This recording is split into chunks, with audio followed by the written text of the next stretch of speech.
mid. I can't play mid for shit, and I win like 6-0, like meaning 6 games in a row I won, and I'm like, okay, if I can win games from the mid lane, this hero's probably pretty good. Game plan very easy. I love the way they shirt up their draft.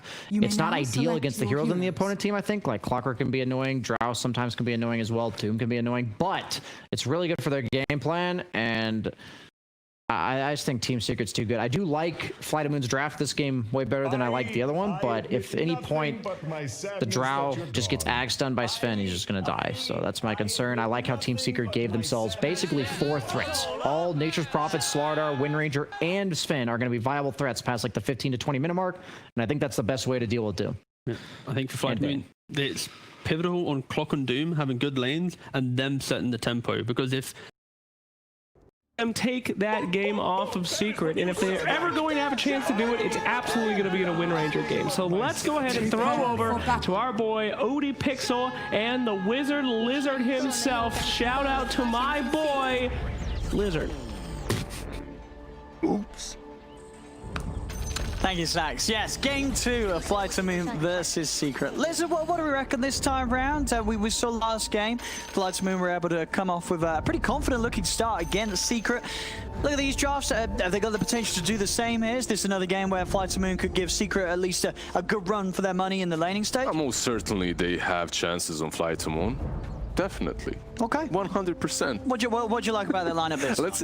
I'm just waiting to see how their lanes are gonna go again, if they're going to come out on top or not, because for me it looks like Secret, they're practicing a little bit, and 30 seconds. there we go. Nisha is playing Slardar. Alrighty, the mid Slardar. Now, do you think this decision has been made in response to the mid Doom? Almost certainly. Yeah. Slardar. Holy moly! There is nothing that can stop this man!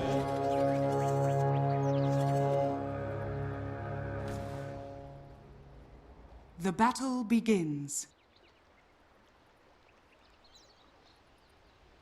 I mean, Boxy Slardar, of course, you know, one of his big ones that he loves to play on the off lane, but definitely a hero that they had that versatility of moving to the mid lane if the matchup was to be favorable. I think that lane, at least for them, should be pretty solid, and then you're gonna have this super overleveled Slardar rotating across the map, constantly making pressure. I think they did that really well, because Slardar on this bottom lane would really suffer. Like playing versus Bane Drow, that's really not the lane where you want to be a Slard. Let's see how this one goes down. Iceberg Doom versus the Nisha Slardar. In the 1v1, something that, you know, as you say, it's a 1v1 that we've seen before, but usually in a side lane, not in a mid lane. So far, Iceberg doing well, but you heard BSJ, if he can win with Doom 6 times in a row on the mid lane, anything can happen. Maybe Secret can lose to it. Denied. We'll see. And the side lane setups, I mean, anyone going to be struggling in these side lanes? Last game we saw V-Tune have pretty good farm early on, despite what looked to be a nasty lane. Is this one going to be harder for him, or this is easier? Yeah, I think this one should be a little bit harder. You have Nature's Prophet, obviously, with all his summons, and then you have the Wind Ranger as well. It's really difficult to trade hits with Yapzor because of this. Wind Run, even though he looks like he's out of position, he just pops that and he's fine. But come on, let's come back to top lane. It's General Clock. This is actually very interesting, and he's playing versus Sven too. It's his signature hero. Yeah, we'll see how much you can mess with the two of them here in this lane. Last time round, we did see the Puppy Matu lane get pressured pretty heavily by Roger and General. Multiple kills during that laning stage onto them. This time might be a little harder. Oh, bottom lane. I always want to fly just... It's in there, as Yapsor's able to get a fair few hits on him. Yeah, you can see that they're really burning through his region. Yapsor is also stacking the big camp, which means that they... Курьер куда-то полетел. Сам по себе там что-то нес, не донес. Ну что ж, в Рейсбэнд не долетел, ну и ладно пока. Какую-то проблему это, возможно, составит на ближайшее время, но не более того. Сларда третий левел уже по таверам, видимо, с Айсбергом. And top lane Matu. having no trouble here with the farm. Getting that stun out on Roger, making sure that Roger wasn't able to stop him from Matu from denying that range creep. Yeah, the problem is when you're a Rubik and you start like that, you can't trade as much. You need to ferry out a lot of region, which is something that he has to do there. Wisp obviously starts with a lot, and if you're Rubik, you start with boots. You can trade only for the first couple of waves until you desperately need to ferry some more salves, some more tangos. What's bottom lane doing? 11-1 on Drow, Nature's Prophet 9-4. Pretty decent for both of them right now. No one really getting ahead.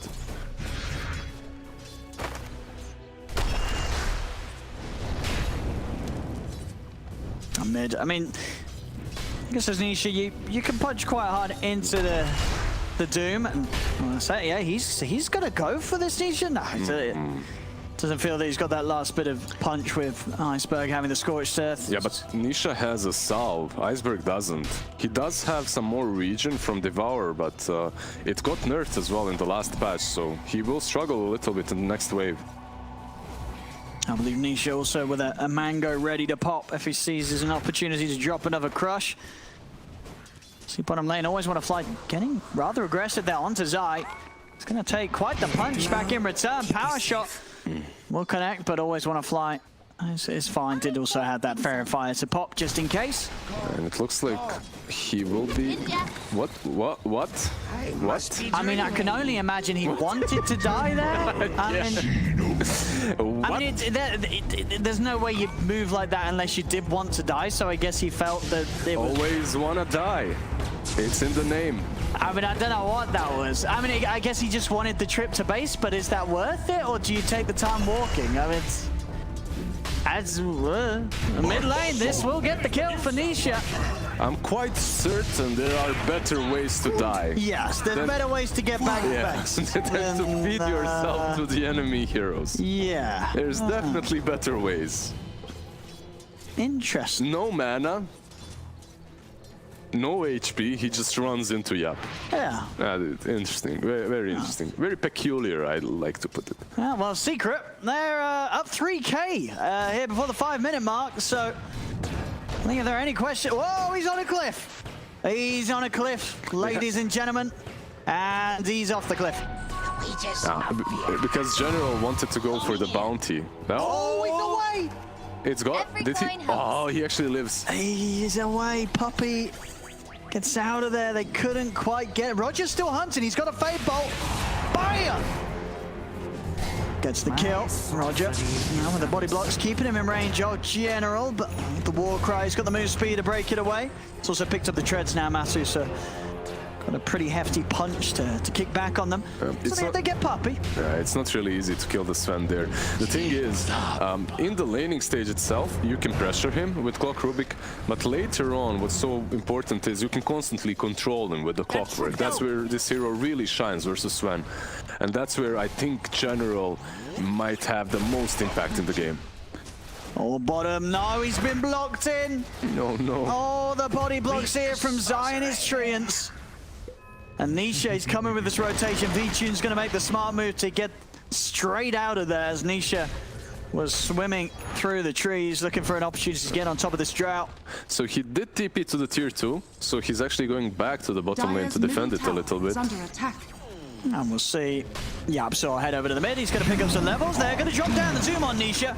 Sprout onto Iceberg, but he's able to quickly break his way out of it. And with Always Want to Fly and V-Tune, they'll have the damage to get this kill. Unless I can find the deny, he's going to try, but he won't be able to do it. Iceberg comes in with a hard-hitting crit to get that kill, as they'll be able to punish Nisha for trying to make that play down here. So. Yeah, really good play by Iceberg, also really good play by V-Tune, that he TPs to the tier 2, then runs to the tier 1. That's unexpected. You usually expect him to have ported somewhere and he continues farming, let's say top or in the jungle. So they catch Nisha off guard like that. Also surprising that Doom lost the mid lane even though he found a wolf early on. It's like that and Ogre Magi. Is it called Ogre Magi? The blue Ogre. What's the name? Is it just like Frost Magi?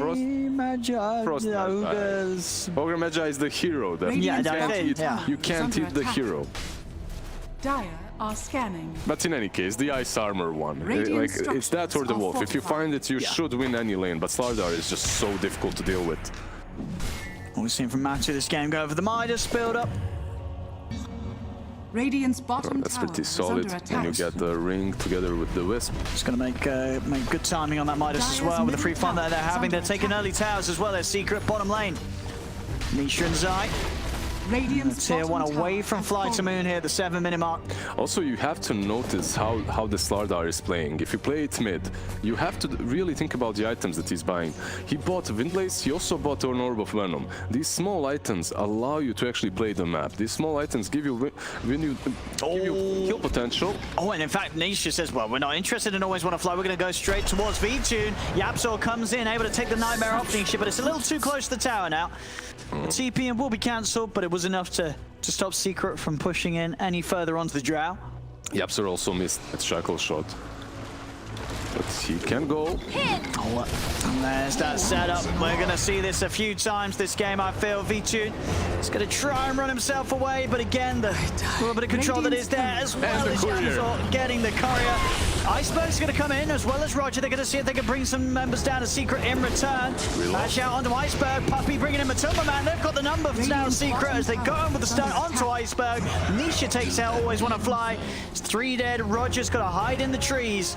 The lanes of Secret went so well that both of their supports are already level 6. Like 8 minutes in, Puppey had level 6, Yapzor had level 6. Of course you're gonna make plays when Roger was level 4 at the time. He just got 5. This is some fast plays coming out for Secret. And this Nature's Prophet IO lineup, the backup is always going to be there globally.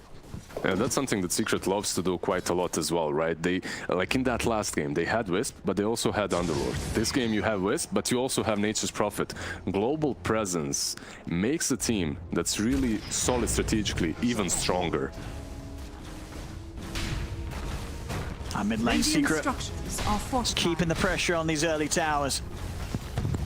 Yeah, already taken the tier 1 on the bottom lane. Perhaps will not pressure the Dire's tier 1 top mid tower that is hard, under attack. because minute 10 is about to come. structures are This fortified. Bane or this Rubik will get their level 6. Clock can rotate and you don't have relocate, right? So you can chill, you can go take those bounties instead. Radiant's General bottom will tower be is able to under make sure they attack. grab these two.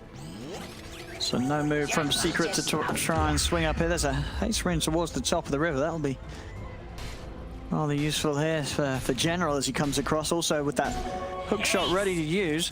See if he wants to try and go for something in the jungle. He's going to go in. There's quite a few members of Secret here though. Who do So you go for? just a bit of a scout from General. He's in and he's out. You can't really kill the Nature's Prophet there. Nisha is too tanky.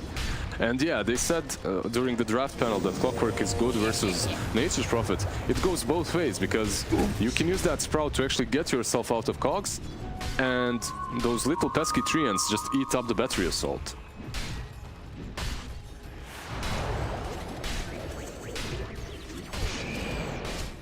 And these cores to Nisha and Matsuma Man on the Sven and the Slardar, very, very tanky heroes, high HP.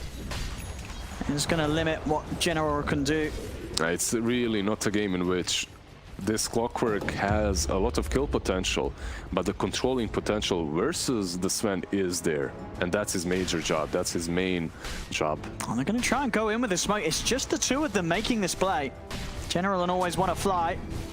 They're damaged in between the two of them. I don't know. I think they're this maybe doubting in themselves. Are they going to attempt this? They're going to try. The grip with the battery assault. The Puppey, he's got to relocate. And that's A what? I mean, they clearly saw the two of them there. That's never going to work against an IO unless you're going on the IO itself.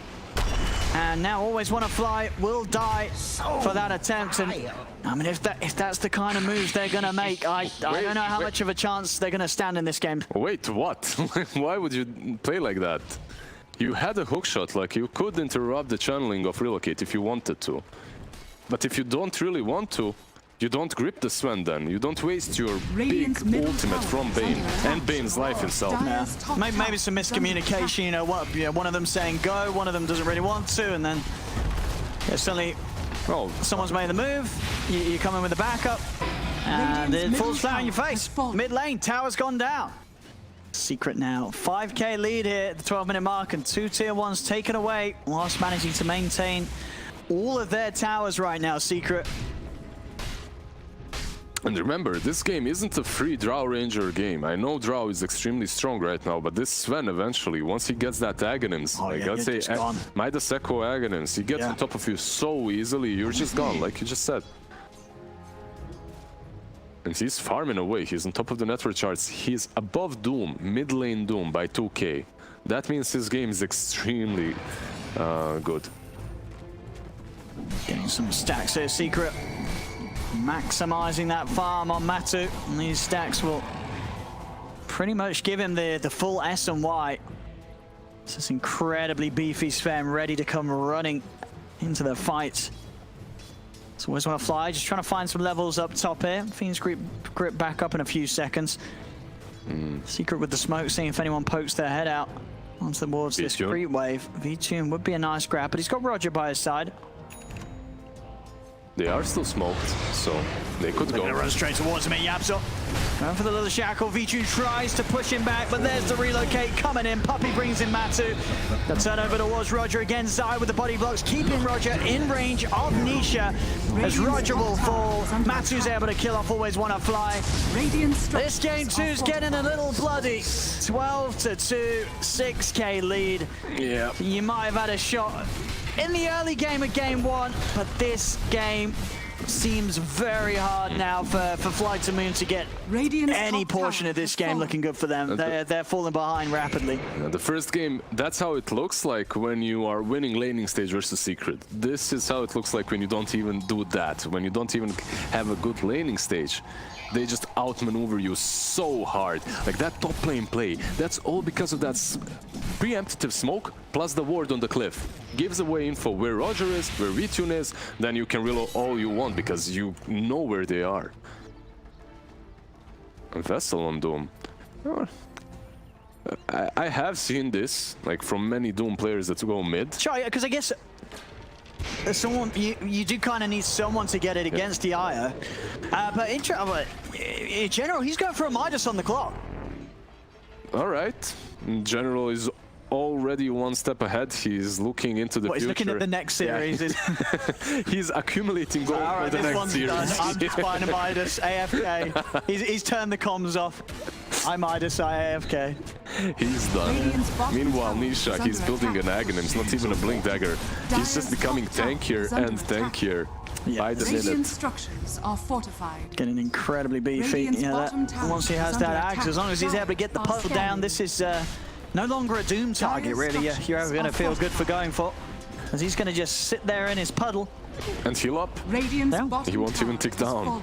Yeah, but this Midas on Clockwork, we usually praise General quite a lot because he has had some exceptional Clockwork games, but buying that Midas 16 minutes in, when you're losing this heavily, I guess he's thinking, okay, we'll just defend high ground. And I mean, I think there's a lot of games, right, where that really is a factor, right, for teams. If you're that far behind and you feel like, well, there's no way we're going to come back into it on our own plays. We've got to play for the other team making a mistake. And then if that's what we're playing for, you get items like Midas. Because then if that does come around and Secret do make a mistake at the 30-minute mark when they're pushing high ground, that Midas is going to pay off. Yeah, you have two options when you're losing like this. You either go all out, all guns blazing like OG do. Sometimes they win, sometimes they lose, but they put up a show.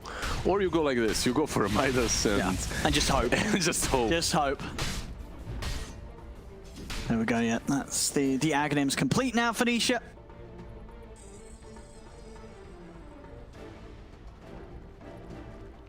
Let's see where they'll head off next, Iceberg. All working towards that BKB. Of course, even when he does have it, I mean, what's the BKB gonna do? What? Nothing. What's it gonna do? You can still stun him. You can still hit him with the corrosive haze. He's not gonna dispel it with it, so... BK, yeah. Okay. Well, is that General has got the full Midas. Right, he needs a solid hook shot. Yeah. You gotta go for the big plays. He's going like 100. You gotta go for them. Can he do it, General? Is he gonna get in? Puppy. Yeah, Puppy just leaves no option. He blocks it. General can't find an angle to get in. Roshan, the Aegis is theirs. Doom will get dropped down, and General actually coming in with a big hook shot on the back there, but able to take down Nisha. Damn. And then actually, can they find Matthew? They need to keep hitting him. They will. They'll take out the Aegis. Fly to Moon here with a surprise hit around the pit. They're going to try for Matu a second time. Vessel upon him. Buyback from Zai. Matu looking to turn. He tries to run back in. The shackle from Yabso comes out, connects V-Tune and Iceberg together. V-Tune, he will fall. Matu, he's getting low. General's trying to finish him off, but they'll turn, kill off the clock. They couldn't quite take him down a second time. And now with the chase from Yapsor, a shackle grabs another. They surround Roger. It looked pretty solid for fighting. Yeah, I have to say, like, they got a couple of kills after that Roche was done by Secret. all things considered, I thought that they will not be able to break down this Wisp with mech at all. Like, you have mech, you have sticks, you're gonna heal everyone up. But they actually managed to take down the Aegis, so that's pretty solid considering that they're 10k behind 18 minutes in. Yeah, that's definitely it's something. It's something in what so far has been a whole lot of nothing here for Fly to Moon. It's been a rough one in this game too. And Secret back on sort of the Secret form that I think a lot of people would have expected from them in this series here. This game too, looking to continue as planned so far here from Secret. The first game they played was one of those rare moments in which on the laning stage at least they didn't look as crisp. But I really think they're practicing something new. This Wisp isn't something that we see way too often from Secret. We'll see Matsu here as well. That's a pretty quick Satanic, isn't it? 19 minutes Satanic here on the Sven. Yeah, it's probably one of the quickest ones. Yeah.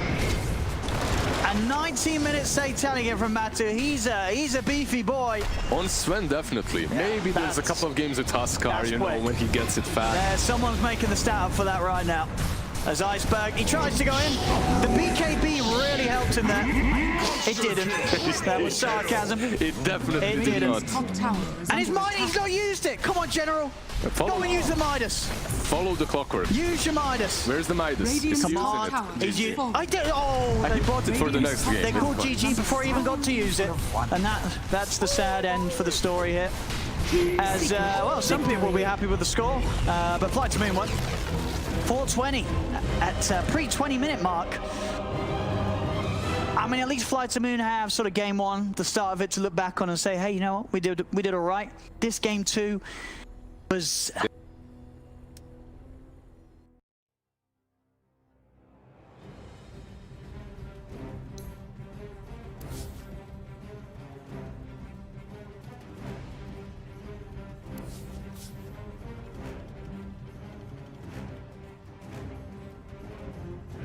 Dire team pick.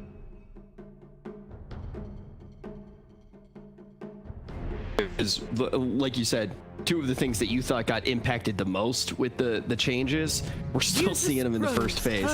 Slardar, nice enabler for Lifestealer. Lifestealer generally his only issue is getting kited and damage, so immediately solved by Slardar. Not the best versus Oracle though, in lane or in game. So they kind of already blocked the melee hero pick for Virtus Pro. They have Oracle +1 in that lane. Slardar Ruik is a pretty strong dual lane, and whenever Slardar is matched up against any melee hero, I feel like Slardar just comes on top of that matchup. You also don't want to pick like the Drows or the Medusas against Batrider. Kind of annoying to play that matchup in the game. You do have the Oracle to save you, but I don't know. It feels really like all the lane counters that are good against Slardar aren't necessarily good against Batrider. So instead, are they putting the Ember safe lane? It looks like ILTW special. I think they just put him on the mid lane and have that profit on the safe lane. So have no one playing it, or you think the players are going to swap? What do you think here? I just think they saw this Slardar pick and they needed to adjust, see what's happening. I mean, it's a mid Batrider. I feel like Team Nigma has an upper hand in this one. They kind of forced Virtus.pro to pick the heroes that they did not want to. That's the feeling that I'm getting here. I agree. I think Weeha's on his best hero, the Batrider. Miracle's set up to carry the game absolutely with Lifestealer. The only threat to him dying is the Death Prophet silence and the Earth Spirit silence, but they don't have any immediate burst damage to follow that up. Sometimes you'll be playing against, you know, like a lion type nuke, Alina, and then if you get silence, you just die before you get rage off. In this case, he has to basically be getting hit by 3 or 4 heroes, maybe being hit by Death Prophet ult while silenced. So that fact that he's not scared of dying means he can just itemize purely offensively, like you were talking about Arm.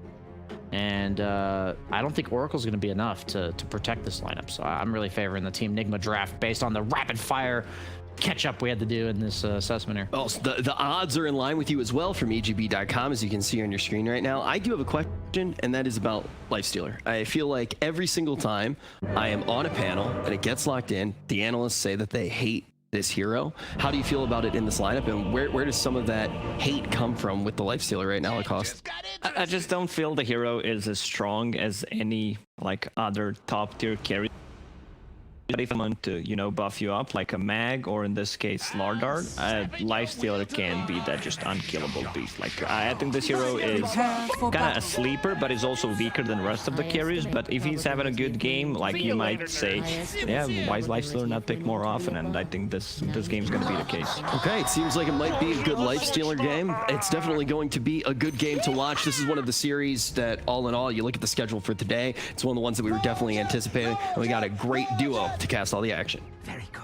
Total spot. Thank you very much, Rich. Yes, I'm here with Fogged, ready to take you through this this banger of a series. So we've seen the draft. Fogged, what do we reckon? First thing that sort of strikes out to me is that they have let Nigma get the Weeha bat. And yes, this has been a hero-player combination that a lot of teams have struggled to deal with in this Mega League. Have VP got the answer for it?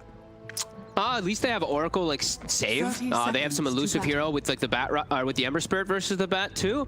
But what I've seen, I mean, I've just seen Weeha run away with these games. He makes so much space. They're getting aggro here up on the top lane. RMN will tank most of that pressure. Okay, so bringing 3 heroes top right at the start. That means, I mean, the lanes are kind of obvious, or they have to set them up, right? Like the Ember has to go bottom, Death Prophet kind of has to go mid. You can't put the Ember versus Batrider mid just sounds like a disaster. Sure, but I mean, it's not like, I mean, this bottom lane is still not easy for the Ember, right? It's very tough for him, in fact. I think this is, Slardar is just so good versus these melee heroes. And Ember, he's not one of those high armor melee heroes. Like the Agi heroes usually like, oh, 7 armor or something, right, to start. Ember is one of the lowest. He's at like 3 as an Agi hero at starting armor. So that physical damage definitely does hurt quite a bit. And Rubik harassment too. Yeah, it should be a tough time for our LTW. Up there for sure.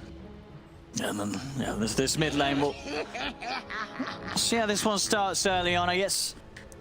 As the DP, I mean, how does this one go? I feel like Weeha is still going to be able to put some pressure onto this DP, and yeah, if these stacks get up, gets the early point in Flame Break, there's still going to be opportunities where Weeha can go in on the DP. Yeah, I think it's going to be a lot about how no one controls the lane with just pushing it out constantly with Crypt Swarm. The animation on it is so damn good now, but I think it's going to be a lot around playing around like Siphon Charges too. If he can bait a Siphon Charge, that's when you'll see Weeha start to get really aggressive.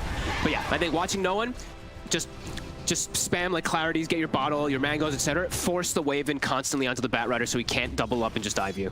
And then top lane, as talked about the panel, we're seeing the Lifestealer in play, but definitely to agree with sort of Lacoste's point, this is a game where a core that can, a lot of the times in this patch, feel underwhelming, can succeed, right? Because you've got a lot of great heroes to make sure that he has a great time, right? The physical burst from the Venge and the Slardar is going to allow him to hit super hard, and he's going to have that fantastic Vessel of the Bat.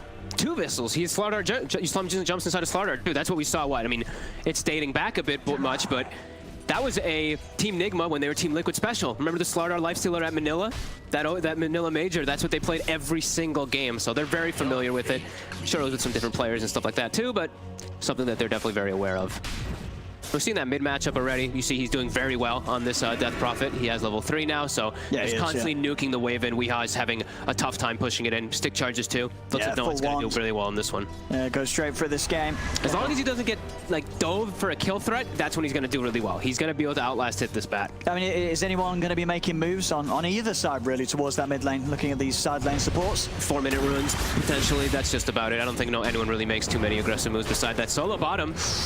May just go down here.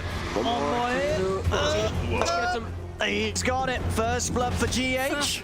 Definitely in the lane that we did feel was going to be the toughest on the map, really. The pressure from the Rubik Slardar is not going to be fun at all for this Oracle to try and deal with in the early levels. No, absolutely. That is really going to be the big one that we're looking for, those kills constantly.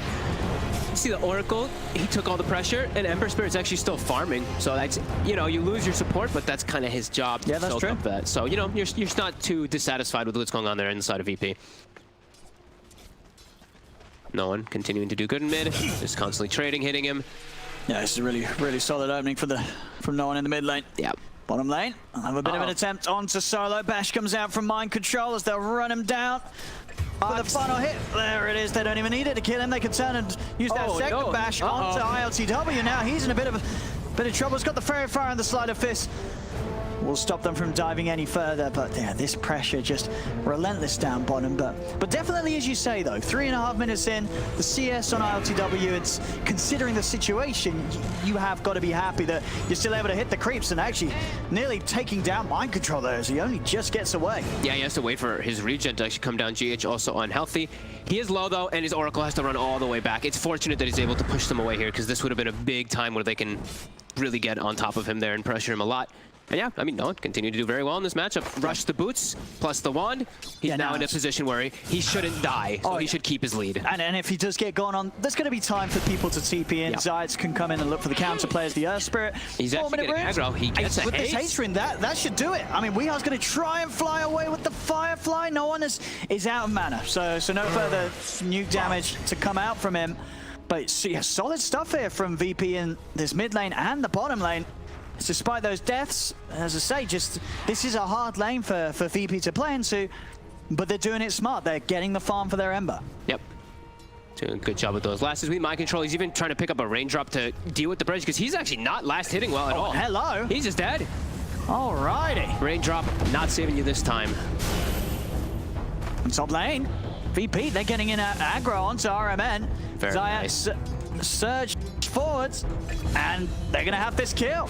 VP keeping it even here so far in the first few minutes of gameplay, 2-2. Yep, we see that bottle from top from the Darkseer being passed off to Earth Spirit. We have bounty runes coming up in a few seconds, so they're gonna look to at least get the 2 up top. As bottom looks like Team Nigma will have control of those. No one continuing to do a good job in mid. Are they gonna refill the bottle? Yeah, okay, they are. RMN refills Weeha's bottle as he TPs in. Yeah, also going to be able to get those extra charges from the bounty rune spawning bottom. Top lane, pressure's going to be putting onto Miracle. They know with RMN coming over to mid, Miracle's a little vulnerable. He does still have the rage and TP, so will have a way out if he feels the need to pop the 2 of them. But the right move to make, as you said, because they see the Venge TP mid. ILTW this time. Doesn't look like he's got a way to play around it. Ooh, the chains nearly did it. It's not enough though. The right click still coming in from GH. Top lane, Miracle turning to try and punch back into Rezo. Rezo will surge himself away. Gonna leave Zayats under the tower, but he's got to kick back onto the Lifestealer. He can step his way out of danger. See that item build? Just the naked Midas coming out for our Lifestealer. Miracle is going all in for that one here. Picks up just the starting item, and then he's gonna have it. He almost has it done already. Yeah, if you get away with it this quick, that's the dream. Not necessarily the dream for your teammates when you see a Lifestealer go to lane and cure straight up, but you're getting away with it. You're going to be very happy with that timing. Yeah, I mean, it's a 4 protect 1 for a Lifestealer, not your traditional 4 protect 1, so they really want to make sure that Miracle is a super farm beast as bottom.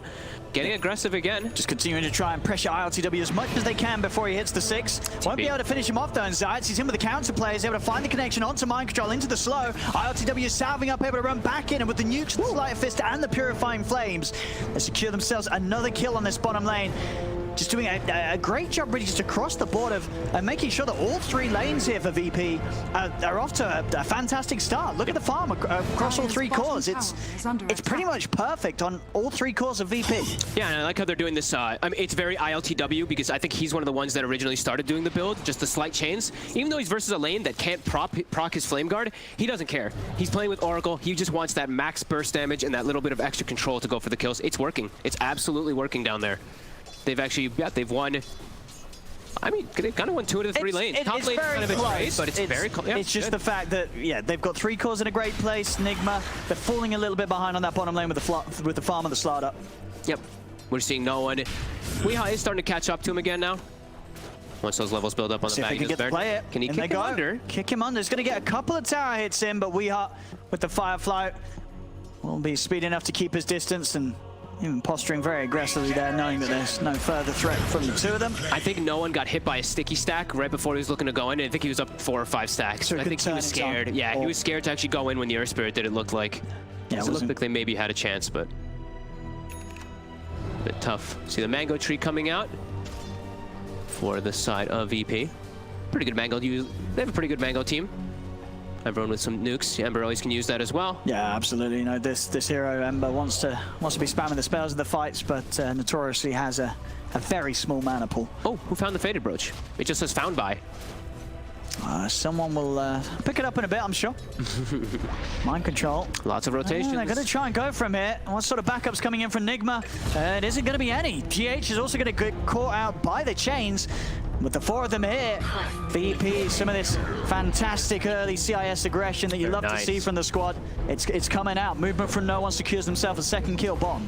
Love that they're going to be this aggressive. That's what their lineup is really going to all be about, is fighting nonstop. Sure, they have to wait on Exorcism come mid-game, but once this Darkseer is starting to get online too, he's going to join the fray. He almost has max Ion Shell and has great heroes to carry it, with that Ember Spirit in particular.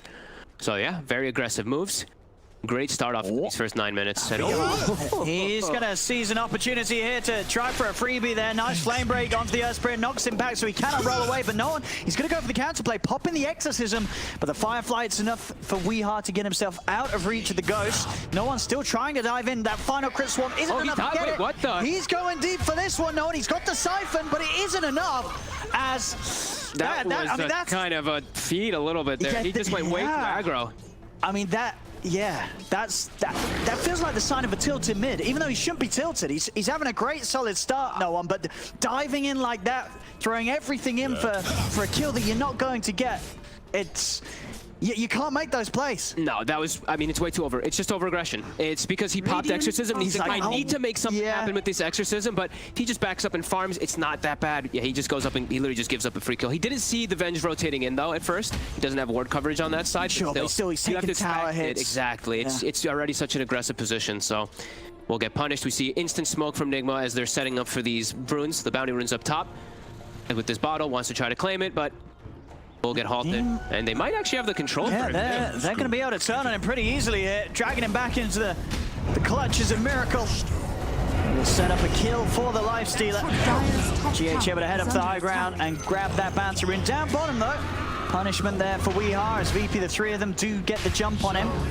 Down, even further down bottom, mind control. He'll find himself a solo kill. Yep. Literally. Yes. Once Slardar hits this level 6, level 7, you start posing kill threat if anyone does show up alone. GH will get brought down from a rotation from Zayak. A lot of back and forth here already. 7 for 7. Less than 1k in it. This is a close bit of back and forth so far. You really sort of see where the net worth varies in terms of balance. Nigma's lineup already starting to lead towards that just building all around this big old Miracle Lifestealer. Yep. As he's the one taking the lead here. And he's going to find an opportunity for another kill onto Zayat. He has so many matchups that this Lifestealer is just... God, this Rage in this game is going to be really potent versus so many of these heroes. They're majority magic damage. You look at their team. Sure, Exorcism as well as the Sleight of Fist is that strong physical damage that they'll have in the mid game. But at the moment, you know, this Lifestealer is going to definitely reign supreme when he shows up. Yeah, at least for VP, they've got a couple of silences, right? So something that he's definitely going to have to watch out for in the fights. But at the same time, he's got the save. Swaps are going to be there if he ever gets caught in a frontline silence. VP. And grabbed again. And Mind Control's going to come in with the TP. He's going to look over towards Solo. Solo goes straight for the false promise on him. But we are in with the lasso, and there'll almost certainly be enough damage to pop Solo after the false promise comes to a finish, as Nigma will manage to take him out. So much action. 18 kills, 12 minutes, all focusing around mid tower now. Miracle, as we said, gonna go for the armlet build. I think it's a really appropriate build this game. He has the methods of delivery. Oh yeah, he's ready. Whenever you have this, you're all about fighting. Exactly. So, like that he's gonna go for that. And this chases Zayats. He's in trouble. I mean, this is the thing with the bat against the Earth Spirit. We are each and every time. It's you can't escape him. You cannot roll away. If you've already used the kick, Weehar's always going to be able to close in above you and over you. So rolling away is never really an option. See, knowing he's going to be going for this Fuel Scepter this game at 10-2 on Death Prophets. However, there are plays around it. They do have Venge versus this Death Prophet who's going to be going for it. You can swap him out of the Yules, so it's not that great of a actual saving thing. Same thing of Venge versus Oracle. Oracle's cast range on False Promise early, not the greatest, so repositioning is going to be a big one. I feel going to be playing out in the mid game here for no one to try to protect himself. We'll see that progress shortly, though, as they're still trying to, they really want to press forward and get this mid tower. See, even Zeiss is running toward the mid lane. Yeah. They're all starting to actually run toward mid tower. It actually looks like 75 heroes for VP. They want this tower. I mean, you can see as well, I'm Nigma's responding. They see everybody rotating in. They really want to hold this one as well. No one's got to be careful with the cast, though. You know that GH is always going to be hunting for that Exorcism steal. Yep. He's down bottom. RTW, they're going to be able to find the setup, but he's got the backup. Solo comes in straight away with the silence onto Mind Control. They'll turn and kill the Slardar. So they can go for more. He's diving in deeper. ILTW is going to be able to get the chains onto the poor old Venge. Silence as well, making sure the GH cannot come in with any counterplay. We are going to go for the lasso, but there's 5 heroes here ready to run him down. Zayats had the control with the kick and the silence. More kills for ILTW now, starting to get this safe lane Ember incredibly active early on. And even though Nigma saw all this, they see with their wards, look at the ward placement. They see everybody rotating. Mind Control overplays his hand a little bit. He's still very squishy, very fragile on this Slardar. Yeah, he's falling behind. Yeah, he really is. Just dies almost immediately. And they're utilizing mid-game timing, early game timing. Mech is finished up on Darkseer. Death Prophet's super strong right now. This is very ideal right now for them to be doing this and pressing the issue for this tower. Yeah, this tower is very, very nearly taken away. No one. I mean, at the moment, they're just trying to take it without committing the ghost. An extra TP returning to lane as Weehar's back in. They are going to be able to get on top of him, though, with the chain. Zayats rolls forward. The silence. It catches out the Rubik. Swap from Iron Man, keeping Weehar safe, but the Sleight of Fist still brings him low. Aggressive rep from ILTW. He's trying to dive in for this. No one committing with the Exorcism, pushing back Iron Man. Iron Man going for a swap on no one, trying to get him under the tower, but it ends up getting Iron Man killed off. They'll look over towards Mind Control as well. They're just splitting them up perfectly here, VP, forcing Nigma to the side in a situation where they just don't have the numbers. The chains come out again. Another Sleight of Fist secures another kill for ILTW. He's going in. Remnant forward. Baby. ILTW just going crazy here. As this Ember 6-1 and 8 at 15 minutes in, it just doesn't stop here from VP as they're diving tier 3 towers at the 15-minute mark. ILTW, he's dropping the aggro tips onto Miracle. Holy moly, I mean, that Arcane Rune on Ember, it really does wonders in these type of fights, these type of skirmishes, when you just start snowballing kills like that. And again, utilizing this timing, Darkseer Mech, they have max Ion Shell, they have heroes that can use it. Yeah, they just run at him. Yeah, they're unable to really stop it because of how far behind, in particular, like Mind Control. They're real big frontliner besides Miracle. He is so far behind. I actually saw Mind Control. He looked like he was farming bottom, and then they're like, dude, we're getting dove way too hard. We actually need you to try to help us. He runs in and just dies immediately. So he gets set back even more. Great plays from VP so far this early game. Their calls have been on point. 17-11, setting themselves up for success. I mean, there's some games with the VP squad where you can sort of just feel it from the first few minutes of play that, you know, they're in a very good place when it comes to the matchups, the lanes they've got. And this game, we saw it there at the beginning. All 3 cores up to a great position. And now that they've entered this early mid game, they're just making, everything's gone to plan. You know, they've drafted these 5 heroes. They've got exactly what they wanted out of the first pre-15 minutes of the game. They're going to be able to make the moves that they planned for when they came with these heroes. Yeah, and they're so mobile is the biggest thing I'm noticing. Everyone just getting there so fast. Ember, Earth Spirit, Darkseer Surge, Death Prophet, everyone just sandwiches there and gets together so quickly. Yeah, they're doing a perfect job so far. Oh, Zayats Diving a little deep here, able to get the silence on the two of them. TPs are coming in. Zayas, I don't know if he's able to get out of this one. He's going to try with the roll. Actually doesn't get blocked off by Miracle, but the corrosive's on him. They've got the vision as they'll dive in and will be able to claim the life of the Earth Spirit. Has been denied. Yeah, really still loving that aggression. Even though they do die up top, it's still a good aggressive move. They're just posturing themselves very well in this game. Nigma, they need something to try to kind of bring them back here. So it looks like it's going to be a smoke, mind control. With Miracle, they're feeling a bit strong right now. Oh, LCW. Whoa. He's back and he's back in. Silence. Oh, hang on. Is there any safe? There is. Iron Man comes in at the last moment with the swap. Will of course mean that Iron Man loses his life, and there's the early timing. They want to chase more. LCW, he hits hard now. He's got a full Deso done at 17 minutes as this Ember. He's in onto mind control trying to run. RTW is going to have the slight change combo up again in a second and should be able to catch this. There it is. Locks him down. Solo's able to come in for the kill secure. I mean, he's playing this Ember actually so damn well. I love this, like, I mean, now he's starting to get the build up of the Flame Guard, but like, just his slight chain usage so far has been insane. Their chase potential, just constantly being able to catch these heroes that, if they didn't have it, it would be tough because it's all on the Earth Spirit to really catch them. But the slight change is really making the difference. They're getting on these heroes over and over again. WeHeart's trying to skip the creeps. Oh, what? But he's on his own side, so no one in the neighborhood. And he's running. He's not going to make it away though. Mid lane as well. VP, they are just everywhere. And this build as well from RTW, if he's able to pull this off, this is going to be just so destructive. This Deso into a straight AC that he's queuing up. No defensive items. He's ready to go. He knows that he's got the saves from his Oracle, his Darkseer. He just wants to cut through these heroes, which he's been doing excellently so far. 7-1 and 10. This Ember safe lane just continues to perform. Yeah, and I think they're starting to realize magic damage on the side of Nigma isn't that high. Sure, it's like Fate Bolt and Batrider and some of these Venge spells, but it's mostly that physical damage. So if he gets this, they're super strong. And even with this Deso right now, they can look for Roche. They can just pop Ghost with that Deso. It'll be very difficult for Nigma. Standing a little close here, but he's got the Force. GH. Even so, though, I mean, you've got to be careful how close you come to these heroes. We've seen with the reach that the Ember has. Oh, God, full Greaves already, too. So Darkseer, I mean, if he gets hazed or anything up, if he gets open wounds, he has a lot of different ways to play around it now, too. That extra heal as well. And even look, this Death Prophet, he has Yules and almost Lotus Orb already done. So his armor, he's going to be good. He's going to have ways to protect himself, too. They're just finding so many catches. Just from lane to lane. Look at this. They're all over the place, and no one, he's even looking for more. He's away from Iron Man. He says, yeah, screw the support. Let's go and make Mind Control's life even more of a misery in this game as they're hunting him down, bullying Mind Control out of the game as he's really falling down there. Bottom 4 net worth, and a few more deaths like that, he's going to be touching the bottom of this game. He is not, he is not recovering very well at all after that laning phase. He's just getting bullied. No mercy by VP. Yeah. Getting these aggressive wards down now too. It looks like Nigma, they're expecting that Roche to come out, but they're actually looking to stay aggressive, look for aggressive moves on VP. Look, things are looking real good for them right now. Full map control up to this 20-minute mark with a very good lineup.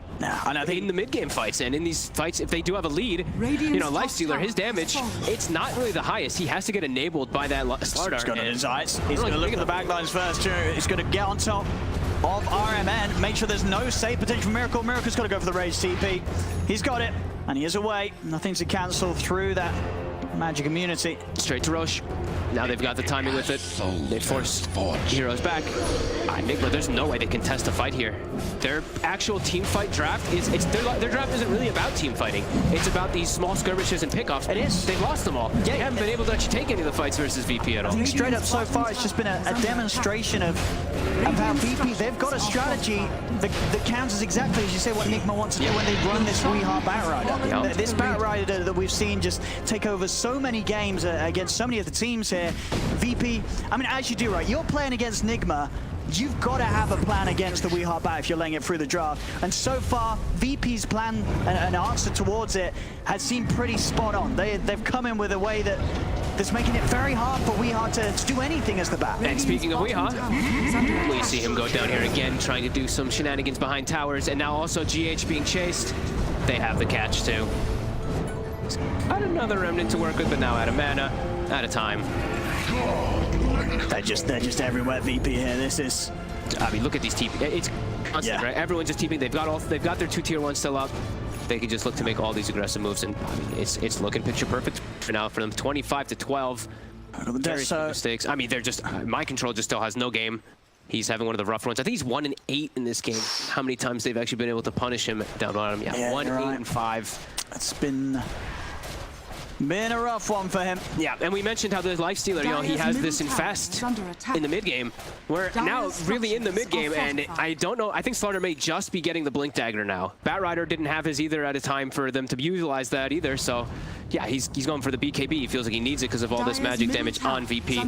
It's looking real hard for them here. Miracle, he's gonna need some crazy cleanup inside of the fights. But they've already started, like we said, they've already started picking up the items to counter him. They already have this Lotus Orb on the Death Prophet. And it just don't stop. No, it does not. It does not stop here from VP. Ferocious and everywhere across the map. My LTW says screw it. I don't need AC. I'm your damage. I mean, dude, he's probably like, we're gonna. It's starting to see a bit of a break in the army of VP here with Solo down. He is going to buy back. Okay, we are lasso. He's got the control onto no one, but they haven't quite got the damage. No one's able to use up. Miracle, he's stuck on the front line. He's silent. He can't get him. He can't get a single spell off. Resolution's able to run away.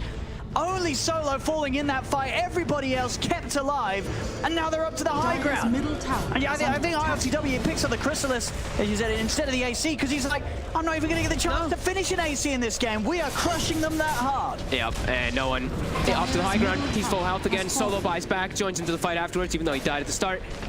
Yeah, it's out of control here. Yeah. Miracle, he can't do this one on his own. No, not especially not as a Lifestealer. They needed those plays to go more favorably for them early on, and this is, you know, a game where Miracle's farm as the Lifestealer, it's pretty perfect, right? He got that quick Midas. It just doesn't matter at this stage. They're 10k down. VP just continuing to go at full power this game. All 3 cores just popping off. I mean, the whole team popping off. I think that their lanes just ended up going better than I think Nigma expected, right? That Ember plus Oracle. The way they played the Ember dominated. He wasn't pressured almost at all, and they just were looking for kills. Look, 110 last hits. This is not a farming Ember. This is a killing Ember. He didn't really care after he got the first start. Once he got the level 5, it was just all about the frags and just shutting down my control. Excellent play from that bottom lane for sure. Let's see what Nigma can do here. They're going to try and come out with a smoke, see if they can catch someone off guard. Mind control with that setup. Yeah, what kind of jump can they get? VP are pretty close to one another. They can certainly return. Here's no one. They're so rich now. Gonna lead him with the yours. Turns with the silence onto Iron Man. In they go on the back lines. Mind control tries to jump with Miracle. They'll turn over towards Solo. Solo, he's able to get the false promise off him himself. They can't even kill the Oracle, as Solo's gonna be saved underneath the wall. Miracle caught out and surrounded. They kick him over with the boulder. As it's 2 down on Nigma, the rest of them just trying to desperately escape, but GH, there's no TP potential for him there. So many ways to cancel it. You can see there's Solo as well. He's keeping it cool. He looks so serious. He's in the zone. I love it. He knows that, you know, this game ain't over yet. I don't think I've seen VP play at this kind of style but of just slamming since the old VP. When they were just dominating games. Like, it's 32 kills in 24 minutes. Like, they are 25 minutes. Yeah, but VP's back. Like, they're back. This is, if they can do more of this, they're going to be, they are a team to really be feared. If they can manage to consistently pull off this level of maneuvers in the games they play. I just love how they're just relentless. Look at this, it's non-stop looking for kills here. Anytime that Nigma's trying to do any sneaky cutting waves, grabbing bounties, they're gonna pay. VP is not letting them gain away with any of these. And it's getting rough for Mindcontrol. You see there, he's nearly the lowest level in the game. Yeah. As well as nearly the lowest net worth. And now, I mean, look at the plethora of items. That Death Prophet has Lotus Orb Aghanims level 18 on top of Yules, with an Essence Ring thrown on top too. Some more survivability, sure. It's really Miracle versus the world here, and the rest of his other cores are just not really there for him. Yep. And there we have it, VP. They're ready to hit back hard with the smoke themselves. I saw the smoke of Nigma just sort of go out with the sizzle. VP's is definitely going to hit with a bang if the last 26 minutes are anything to go by. Just charging in, looking for a battle. They know how much stronger they are. They know that there's no way Nigma can take a real fight. GH, he's spotted bottom. He's trying to push these lanes out. Yeah. Trying to get that money for the Blink Dagger. He's so close. He's so close, and now he's going to be 200 further away.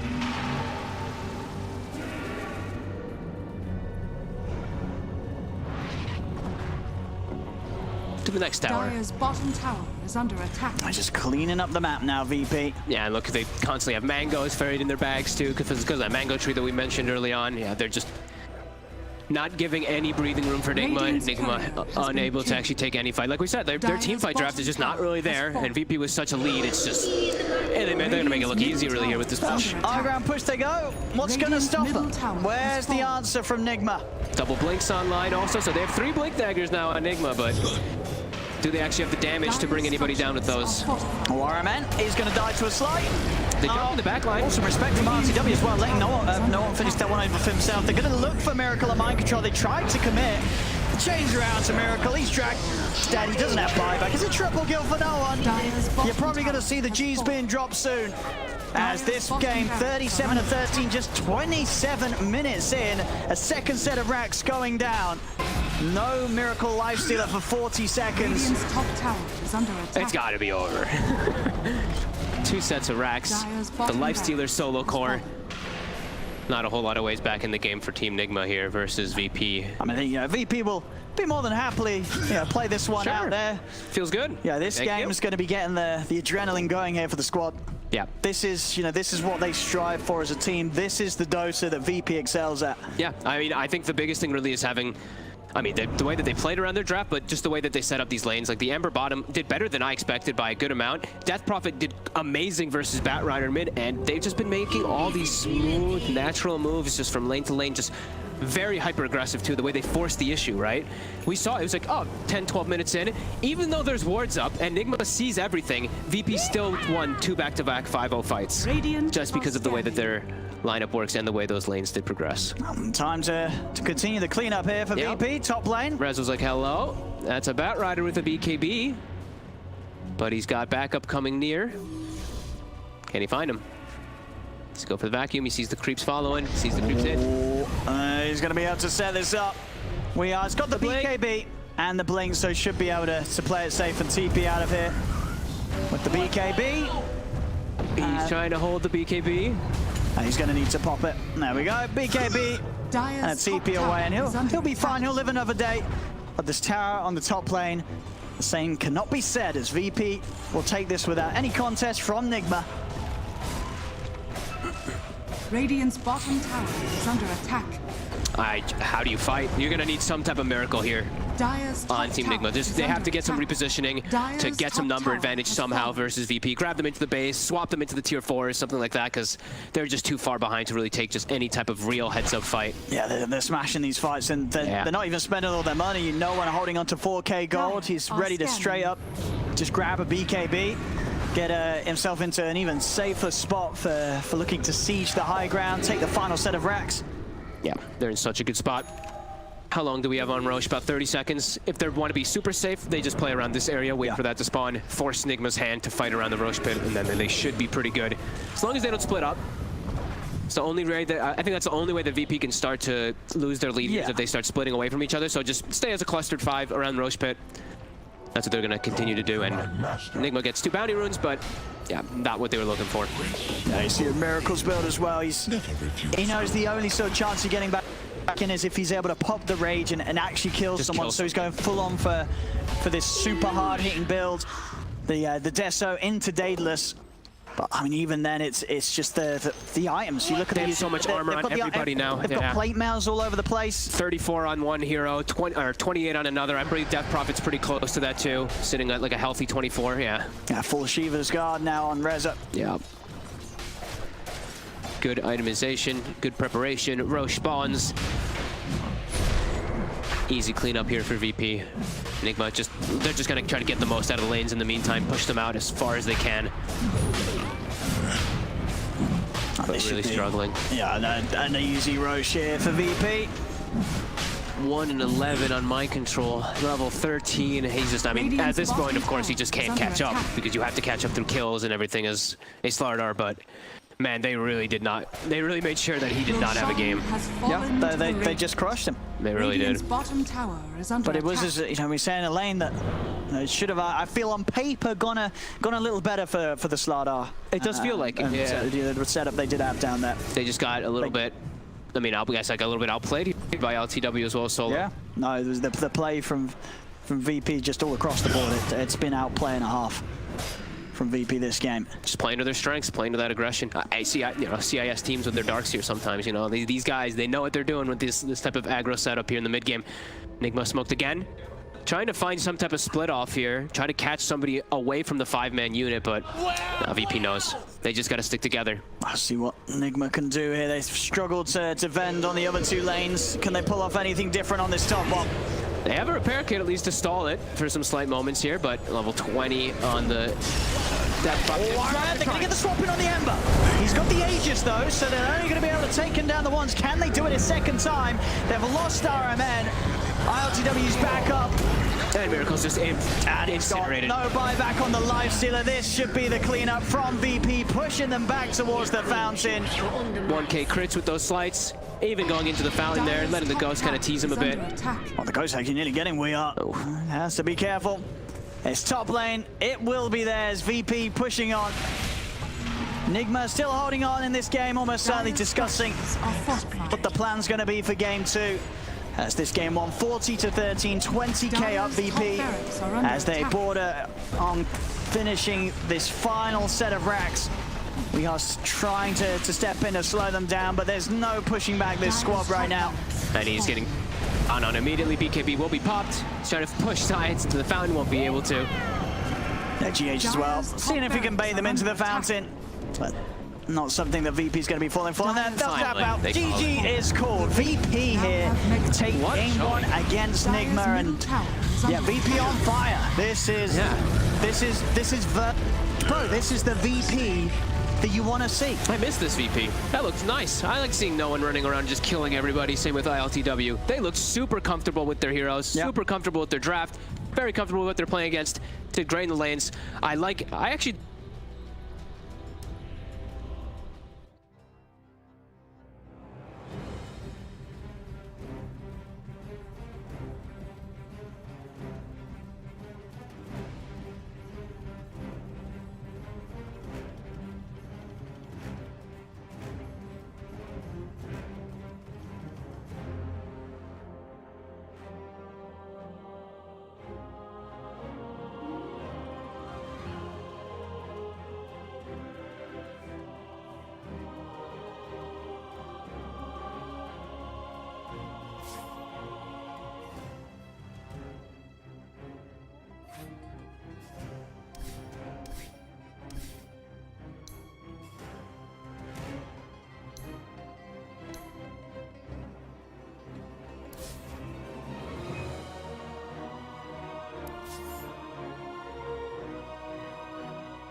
5 seconds Illusion remaining. heroes, playing illusion heroes are just dead right now. Can't get away with it. The Phantom Lancers, Naga Sirens, and then a Terrorblade one, and then he just held that over you for the rest of the time. No, because right now he's still using the EG Arteezy example. Be like, look, even Arteezy can't win with Terrorblade. It's over. Okay, But at least, you know, after the draft for the first game, both of the panelists, or 3 of the panelists, were on board with the draft for Nigma, I believe. I wrote it down. I asked him specifically, so he was wrong. So you get some extra ammo back, and he has the chance of, you know, getting his second game prediction correct, because we're going to head over to the draft panel right now as we are ready for game number 2. Virtus Pro and Team Nigma. Let's go. Now for the old razzle-dazzle. Virtus Pro's turn to ban. Now for the old razzle-dazzle. Now for the old razzle-dazzle. 再见了，宝贝儿。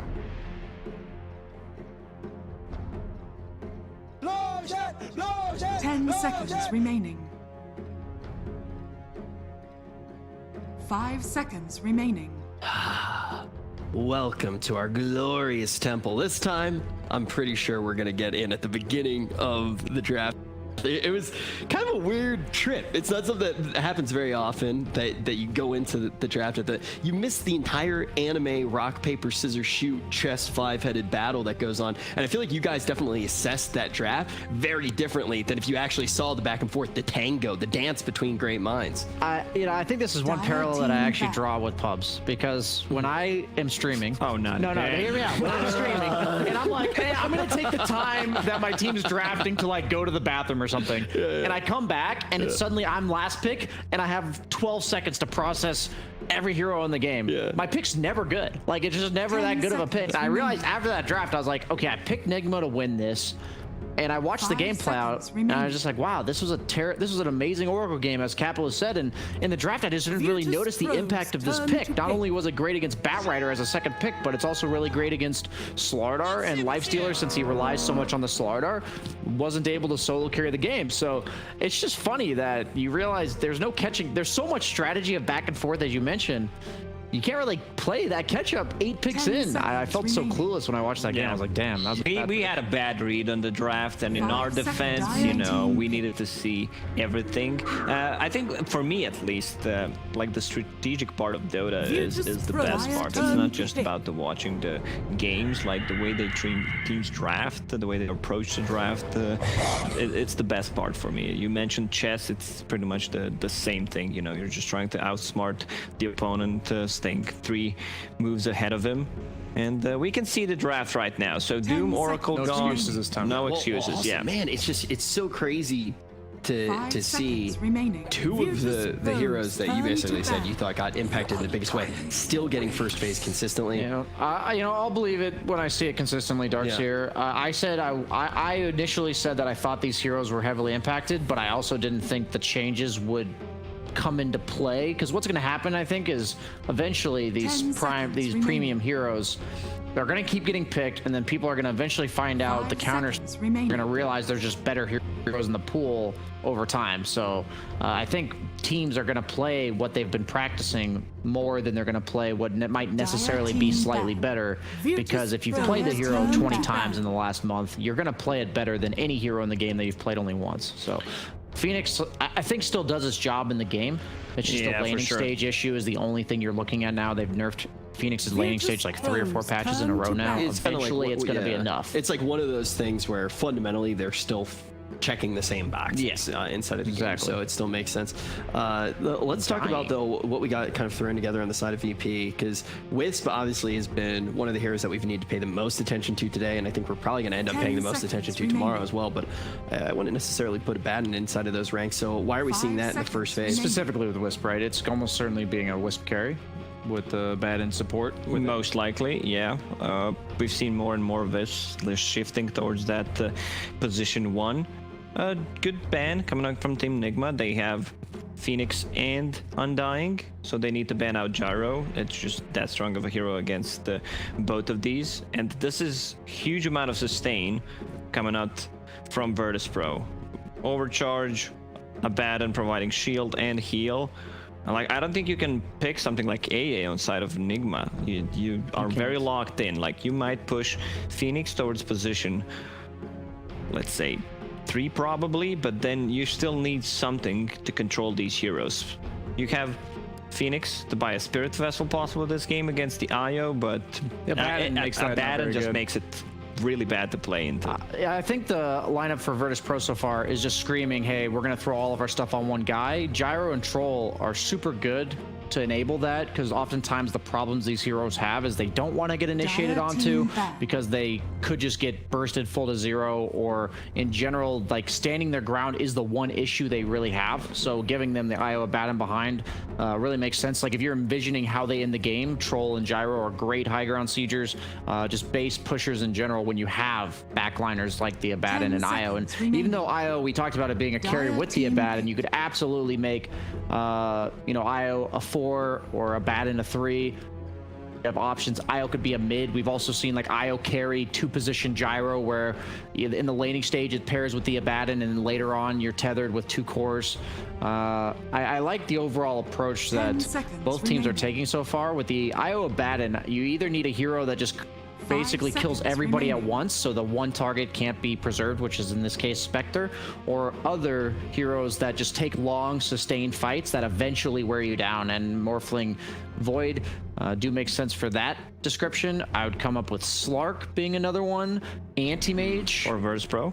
No, for Team Nigma, because they lack mobility and stuns with their 2 supports right now, or at least 2 heroes. So I think it needs to come from their cores. Both of these teams don't have any kind of stun right now, so it's very easy to sneak in. Something like a Slark looks like a good Slark game for both of these teams, I would say. There's still Ember Spirit's gone, possibly a good Void Spirit Storm game. Nigma needs to pick something that protects the egg, something like an axe, but then again, if you in the laning stage against the Abaddon, you can just purge off the Fire Spirits, depending what role is Abaddon gonna play in this one. But you need low cooldown ability that I think just controls the team fight. Way too good for Virtus Pro right now against Undying Phoenix. I think if they're planning to put 1-position IO with 5 Abaddon, you can just do like Mirana Beastmaster as like a second round. Maybe not Beastmaster specifically, but I'm just thinking of like Mirana plus a setup stun. I just talk about Mirana because it kills the egg. It also, the Undying Tombstone, the zombies all go away when you go invis, so it's also nice for that. It kills the Tombstone. And also Moonlight Shadow is super good when the opponent's light on stuns, because it's just such a good disengage, and it's really important that they get some sort of disengage because of the Phoenix Egg as well as the Undying Tombstone. Once those abilities are used, and if Team Nigma doesn't win the fight in that case, or in that time period, then their heroes are much less scary, honestly. Yup. Clock. Let's talk about why we actually do see that here. Does that start to fill any of those roles? Not necessarily something that I expected to see or here. Or Phoenix, maybe? I don't think possibility.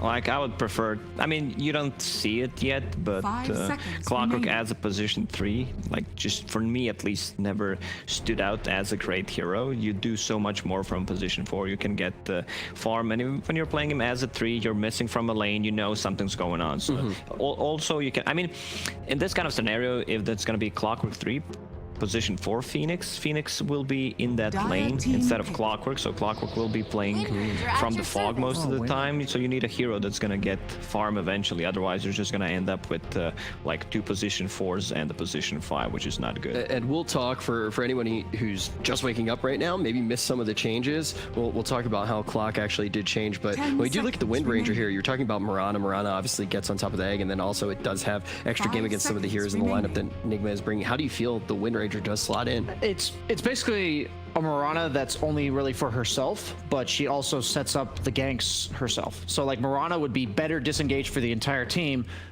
but would need another hero to actually set up the engagements, while Wind Ranger is good disengage for herself, but then sets up the engagements alone. So it opens up their hero pool in the offlane a little bit more, which I don't mind. They do go the Beastmaster, so I thought it was going to be Beastmaster Mirana specifically, but they went for the Wind Ranger instead, more of an independent support in that regard. She's going to do her job which is completely irrelevant to the team. Like, the team's going to let her set up ganks. She's going to be looking to basically be a mobile ward. That's something you can look to do with a support when the opponent lacks disables. You can kind of just play their side of the map, and since they're predominantly slows, since a hero like Wind Ranger can just run away, the mobile ward factor will be a huge deal for the Vision. So they've got the Hawk, they've got the Spirits, they've got Wind Ranger to scout out. I do like what Virtus.pro's doing here, but I have said Drow's one of the scariest carries right now. I'm worried about this Beastmaster's laning stage because of the Undying Drow. That was actually exactly what I was going to ask, and I kind of overheard the conversation that you were having this morning. I wasn't actually in it, but you were basically singing the praises of Drow, saying it is like the hero to look at right now. Drow Ranger is the hero that, even though you played so many times against it, you still don't expect this amount of damage coming out in short period of time. And when you're sieging the tier 3 towers, if she's in a bad spot, like if you're losing the game with the Drow Ranger, just defending a tier 3 tower could make a whole lot of difference. And they don't have the best heroes to just get on top of the Drow Ranger here. Like, they don't have anyone to, you know, just jump in, something like a Slark, PA. They might shift things around. So I just want to see what Nigma thinks it's going to be their last hero.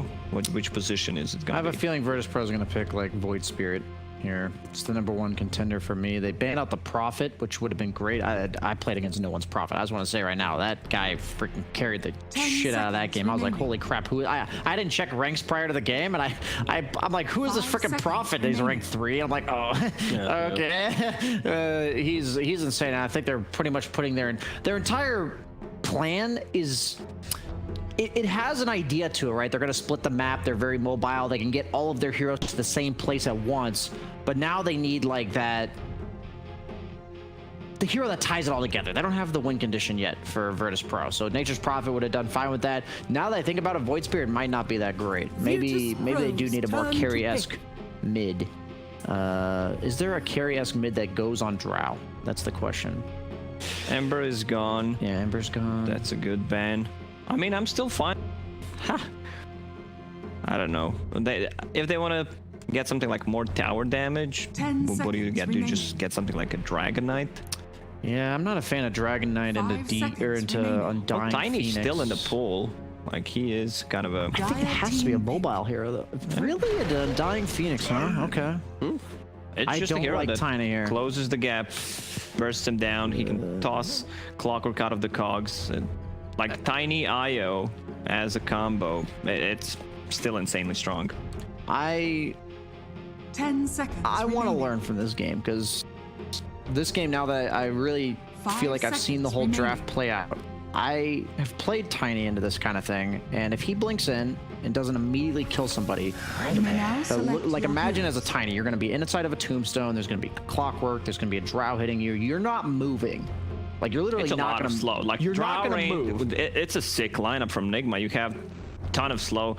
You have good ways of protecting the egg and the tombstone. I think level 10 talent on Drow Ranger, Gust 50% blind slow. You should definitely go for it. From my understanding of these lineups, I think Team Nigma is very heavily favored here. But the idea...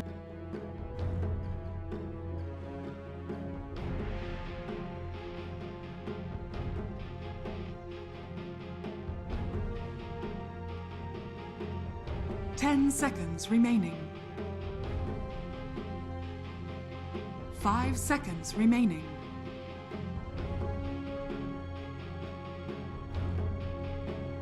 Because it ass Tiny game.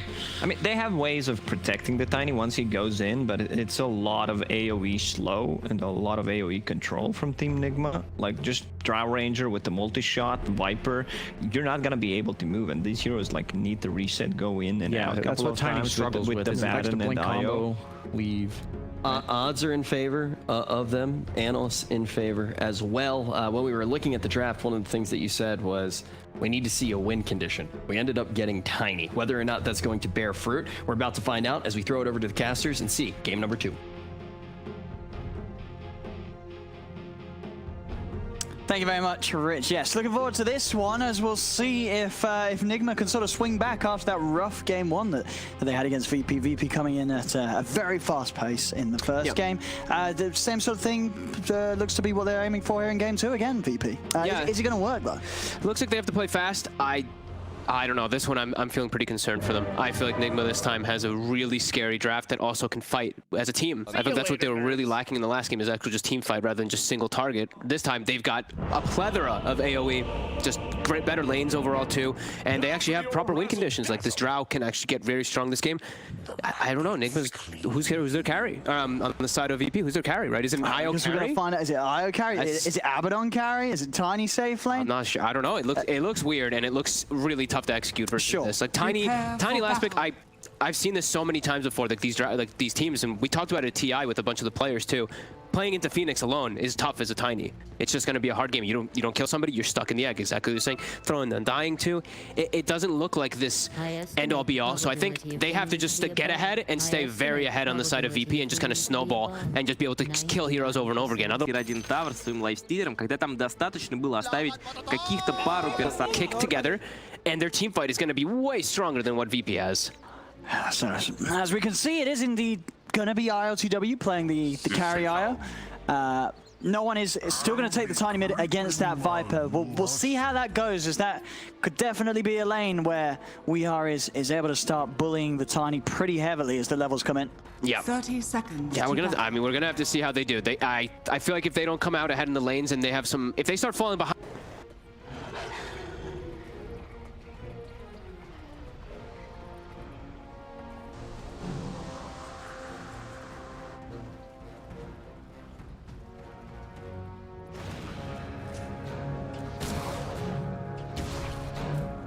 It's ready. Pre-skilling, he has the win run, he uses it immediately right away. The battle begins.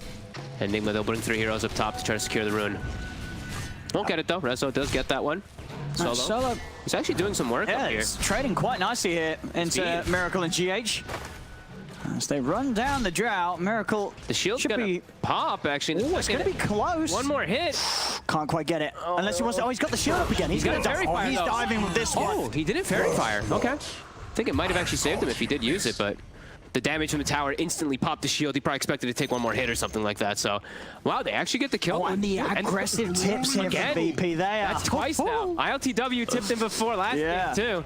Straight from the off there. First blood, and that's it there. They're getting in. I think WeHa's going to be tipping no one a lot this game, though. And I have a feeling after this mid lane, because this does not look fun for a Tiny. No, this is one of those lanes where you're very viable to being tilted if you're playing into the Viper. Just a couple hits just build up from the poison attack, and you're just very slow base hero. 0 armor as well, so you take a lot of harassment from it all. His last hits, though, that's the one thing. Tiny, for the first few levels, does have a base damage advantage, especially with the tree. But like we said, it's really going to be all about those early lanes, in particular from VP, to set themselves up if they do want to have a fight. And this is a bit unique. It's a core Undying, too. Didn't get the point down out, but yeah, Mind Control is playing Undying as a core. I think we've seen, I don't think I've seen it in official games, but I've seen players streaming it. I know Seb was playing a lot of the core Undying when it first got changed. Just the fact that you're able to actually utilize your ult a little bit better now as a core is one of the big reasons. Level 2 on RMN. Rick gets the grab onto Solo with these cogs. They have the Orb of Venom as well. Soul Rip, yeah, just crazy amount of damage.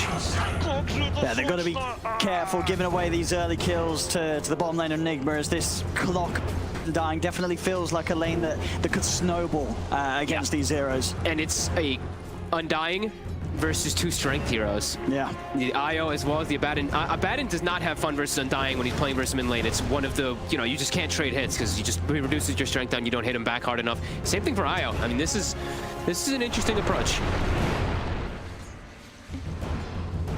Seeing how those lanes are progressing. The Tiny, he's actually doing quite well in the mid lane. Yep. Yeah, no one's going to be pretty happy with these. That base damage advantage really playing in, and he's got the early bottle, so the sustain is going to be there. Yeah, he's doing good. Now, level 3 hits, though. This is where the Viper starts really able to just orb walk you and push you out a bit. It sort of becomes impossible to approach the lane if we are able to hold it in a good place. Top lane, Rezo, Science.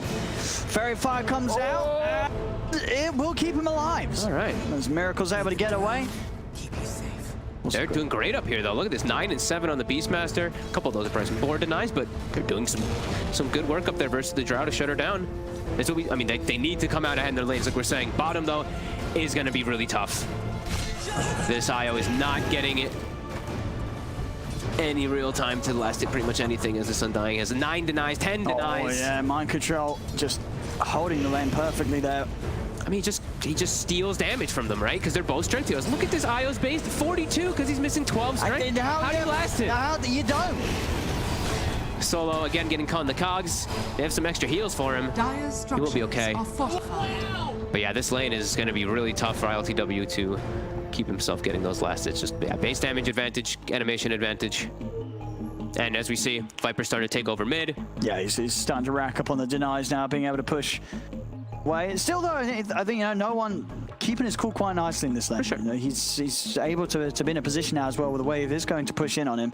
We'll see if that does leave the opportunity for Weehar to start diving the tower, just to continue to orb walk him out of it and away from it all. There we go, as we enjoy this pause. Looks like Reza also taking a real life pause there. Yep. Not moving in any sort of capacity, as RTW, of course, pressure on him in this game to perform as the carry IO. And oh, I mean, look at him. He's like, I'm leading versus I'm dying as IO. Oh, God, eyebrow rub. Yeah, you don't blame him for having a headache. No, definitely not. This. It's going to be a really tough. I feel like it's going to have to be somebody rotating to kind of bail them out of this lane bottom. Or if they run out of mana in particular, which we are seeing. Undying's out of mana, so is Clockwork. I feel like we have to look at those couriers to ferry some extra mana region for them to keep their pressure applied. Because now is when they can start turning. This Undying's Decay is going to wear off in a second, too. So yeah, mind control, either bring something out or he needs to go heal. Top. So Zayat trying to get in a little aggro on his own, and Miracle and GH, you've got to be careful when that win run comes to an end. You'll dive very quickly to these two heroes. Lots of slows and control to make sure that Miracle can keep hitting you on the way out. You get back in on to GH. Okay, there you go. All right, Reza just able to walk up between the two of them and Orb of kill Venom. Phoenix. Yeah, Orb of Venom, they're actually paying off. Plus that Boar slow was enough, and now it's Shackle. Look at the Shackle. Look at these slows. Look at this 188 movement speed. The Boar plus the Orb of Venom, it's enough. All right, Reza with the double. Iron Man's going to come in with the TP rotation as he looks to try and get the trade kill onto Reza. Reza attempting to run away. Zayat's trying to tank some of the battery assault here, but GH swoops in. Fire's popped in the Shackle. Zayat, he catches the two of them. That's going to save Resolution. Gets the Beastmaster out of there. Nice play from Zayat. Oh, look at all these juicy last hits that Miracle's missing, too. 2 denies likely to happen. GH will at least take one of them, but a couple creeps that he did end up missing there. Nice aggressive play. Uh-oh, no one. See if he's going to be able to run away from this. He's not going to be able to do mind control. Sweeps across from the bottom lane, even allowing no one to die to the poison, making sure Weehar gets the benefit from that kill. Caught between a rock and a hard place, right? Poor Tiny. Solo with ILTW. These Orb of Venoms in the side lanes. Look at mind control, too. He's just like, okay, reapply the slow. Oh, didn't hit him with the reapply slow, and can he actually catch up to him now? He cannot. Ooh, gets a hit, but nope. Some trades, though, pushing him away. Orb of Venom. Look at it go. And look at no one go, too. Just, I mean, he started out great, like we said, but those levels for the Viper, now level 6. He's not getting totally bullied away from the lane, though. Sure, he did die that once, but he's still able to get creeps mid. Yeah. Which is, I mean, coming into this matchup, you know it's going to be very tough as a Tiny. Yep. Oh, mind control. Whoa, whoa, whoa. Nice trade going on there. He's 16 decay stacks. With this bottle, though, the sustain is there for this IO to now finally start recovering his lane. They can push them away. They can actually out-sustain the Undying plus the Clockwork now down here. Mind control will be pushed away, and ILTW, he will be happy. He'll be able to breathe and stop rubbing his eyebrows as he's up to only 27 last hits. He's recovered really nice in these last few moments. On top lane. The Boars, he'll get one of them. And Reza hitting the 5, wants to... Yeah, 6 is about to be there for Miracle, so he's going to be punching back very hard. Early move. I think this is dictating how much he's struggling in the mid. He wants to try to make an aggressive move. The mini Shackle, is it enough? As TP's coming over, though, this is This could be punished. Miracle, he's going to be fine here as Weehaw comes in with a TP rotation in reaction. And we're starting to see already these moves that VP are going to try and make are going to be responded to pretty easily from Nigma and with the heroes they have. It feels forced, right? Because he just has nowhere to go. His mid lane is impossible for him to do anything. So he's like, all right, maybe I can make an aggressive move top. Weehaw is the easiest TP in the world up there. Now Noan, level 5. Versus a near level 8 Viper. And we were talking about how their laning phase, I mean, for me, it feels like it has to go pretty well for them. And that's going to slow them down a lot. A Tiny that gets shut down this much. He's bottom 4 net worth. He's below his Abaddon already at this point. And look, he feels like he just has to constantly making some moves. He's got to go all in. It's the only way. Dire's top tower is under attack. But yeah, this game is definitely a bit of a minefield. The Tiny. Yeah, and it's not like I mean, it was a last pick Tiny, like we said. Yeah, the trap they wanted to play it. They wanted to play, but it's not an easy game for him to really do a whole lot here. Maybe he can get a kill. Nope, GH has raindrop and stick. So now this Viper really will start catapulting ahead, level 8, like we said, versus level 5 Tiny. Radiant's middle tower is under attack.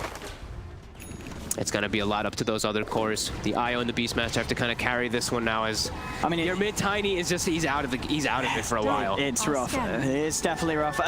Which core are you looking towards? I mean, as we say, Tiny, it's a tough game to just play the hero conceptually against the powers that Nigma have.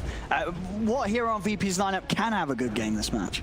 Oh, yeah, I mean, I'm not too sure, honestly. I feel like it's just tough. Maybe the IO, depending on how this mid game goes, but I'm seeing them kind of struggle, and once the team fights start going. He does finally get the kill, though. He's very persistent. I mean, he has to be, right? You're not sitting mid, you're not farming against this Viper. He's got to make plays, no one, and he does find that opportunity to do so there. Finally does get himself a kill, moves himself up, but he's not farming. He's gonna have a tough one. Mind control, TPing in to defend the tower. He's got the slow on Rezo. And Rezo will be able to get out. Mid lane, no one. Weehaw. Getting some setup onto Weehaw. Weehaw, can he escape this? The Sunray, he's gonna save solo, and no one will go down. And that is the worry for VP. There's the big potential for that to happen time and time again now. Attempted plays from solo and no one going in, and just not being able to sustain through this turnaround damage that Nigma have. They can just sit back. The combination, this early magical just damage over time between the heroes like the Viper and the Phoenix, it just shreds through these heroes trying to make moves. Oh, maybe they can find mind control with the relocate. This should be able to be a kill that they can find here finally too. So I think this kind of shows what they have to do. It's all about outnumbering. I feel like if they're ever on like even number footing, it's going to be super hard for them to actually take any fight. Like we mentioned, great team fight lineup, and now with the lanes the way they went, Nigma's going to have a pretty big advantage coming out of this one. But I think if they can do that, they can start to trickle back in this one. They just have to keep playing around the Tiny, playing around these relocates and roars. But still going to be very hard, as everyone's buying raindrops. You know, they're all just getting tanked up for Nigma, so they don't die to the combo. They're going to try to go for that route. Now, this will be interesting to see what VP do to play on from this position. It's not an easy one. Nope, it's so low. Definitely a challenge for VP here. But you know, from the draft, it was a self-inflicted challenge. It was. They didn't make this easy for themselves with the picks. Nope. So, you know, maybe just wanting to step up the difficulty here for game 2. Is under attack. I mean, it really does seem like that. Like the Tiny mid, the panel set it immediately. And then they get picked with the Viper mid. He's not even level 7 yet at this near 11-minute mark. He's really struggling. And we are seeing the IO still going for the Dominator, although it's an item that's gotten reworked recently. Last night, in fact.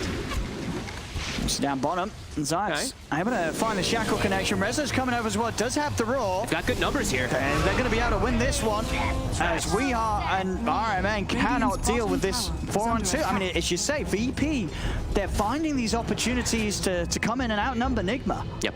Have to play aggressive, especially when Nigma is starting to overstep their bounds there. Miracle's still free farming. Same thing up at top. We see my control is pushing it, but at least they get something on the board there. And they will have relocate back available now too. So if he does want to look for plays with the Tiny, again, all about the numbers. If they can look to catch people off guard.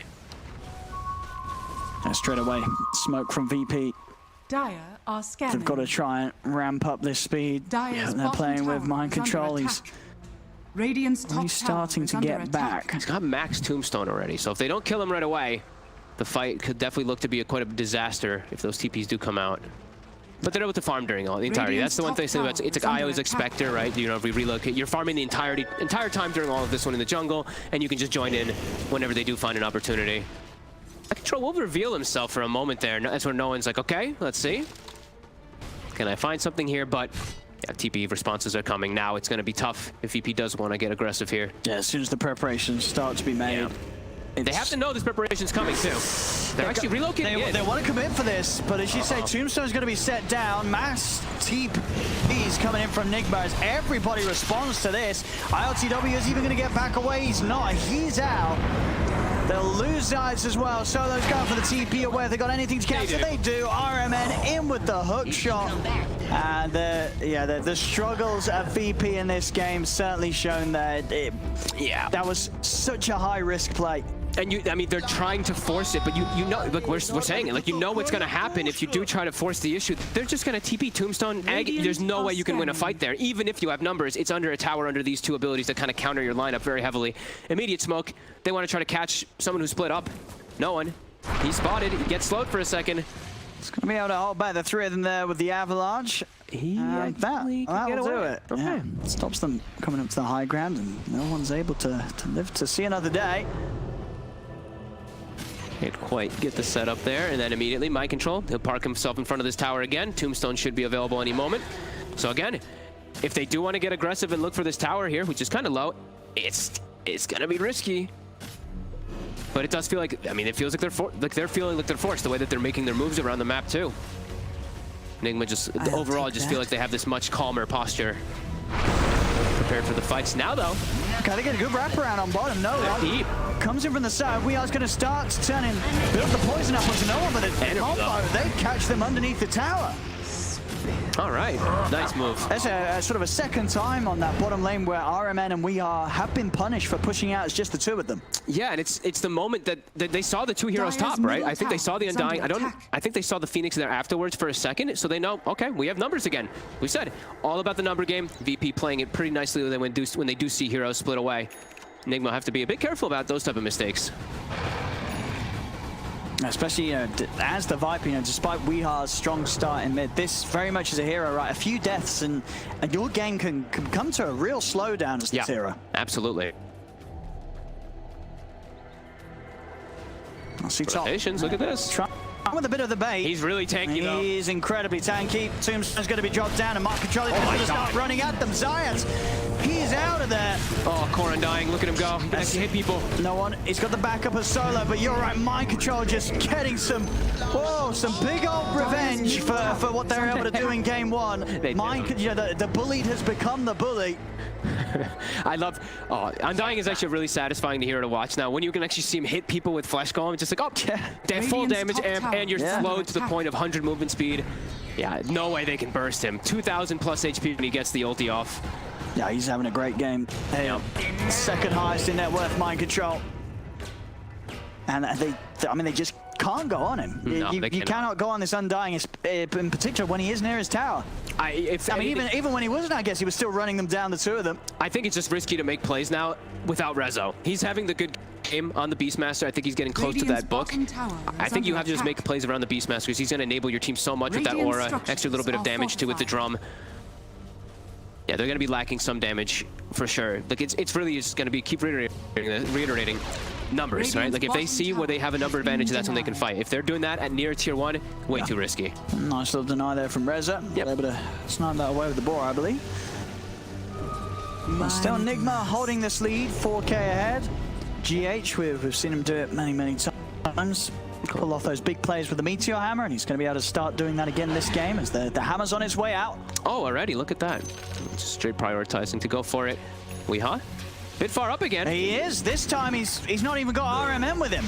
They're a bit scared because the tier 1 is there though. Yeah, they're kind of like, is he really alone? And they don't have theirs to TP to. They do have the IO to relocate, but yeah, too close to a tier 1 when all those ultis are available. Yeah, didn't have the the no on Tiny around as well, and his burst very much crucial for getting these kills. He's trying to finish up his blink. I think he's actually getting pretty close to it. He should be. He's been farming really well, or catching up really well. Like, he's almost caught up to the Viper, which is pretty huge, even though it has been Weehawk kind of giving his life away from the bottom. But yeah, been playing pretty wild on the bottom lane, which at the moment hasn't really hurt him too much. It's been working right. Space has been created for Miracle and mind control in that sense, as well as both of these cores are getting fantastic farm. Again in the mid lane though, he looks like he's very dead here. He does have the mech to turn it for a moment, but his team TP bottom already.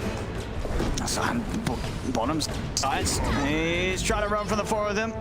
Won't make it away, so Nigma finding a trade, but I mean, it is a lot of times back to back now that Weehar's going down. This mid tower won't fall, as they're going to be able to TP over and push VP back away from this, so the tier 1 will be out for now. But I mean, I feel like there's got to be a point where, you know, there's so many deaths is a little too many on this Viper. I guess he's just playing as, I mean, he's playing very over aggressive. I guess he's not expecting how much damage the VP can actually deal out when he is out that far, but I guess it's really in his head too. It's all about the Miracle game, right? That's why he went for mech. He's the supporting cast to his. Oh my! IOTW is farming away silently and pretty nicely. I've not seen that pick up actually on an a bit of a different build. It's got the orc. Okay. I mean, the silence versus Phoenix is really nice. The heavy amount of attack speed too he can benefit from. And I think the good thing about it this game is, you know, GH is going to go for this Meteor Hammer build. So like, what heroes are going to be able to remove the silence? And your Drow obviously with the Manta down the line, but no one else really wants to build anything to take it off them. Yeah, I think he just wants to break the team fight, because if they can stop the egg from going off in fights, then their team fight's actually not that bad in comparison to Nigma. It's still not the same, but it's a little bit better. So, I mean, can be cool item build. I've never seen it on the IOs. Well, definitely something that they have planned here, VP, and we'll see how it goes. Still yet to be safe for the most part. RTW, he's just been silently farming away. A relocate here and there, but very much been playing away from the action. But he's doing great. Nice. Farm is very good. Yeah, farm is excellent, and the rush does go down. Net worth kind of started to even out a little bit because, like you said, ILTW is getting so much farm.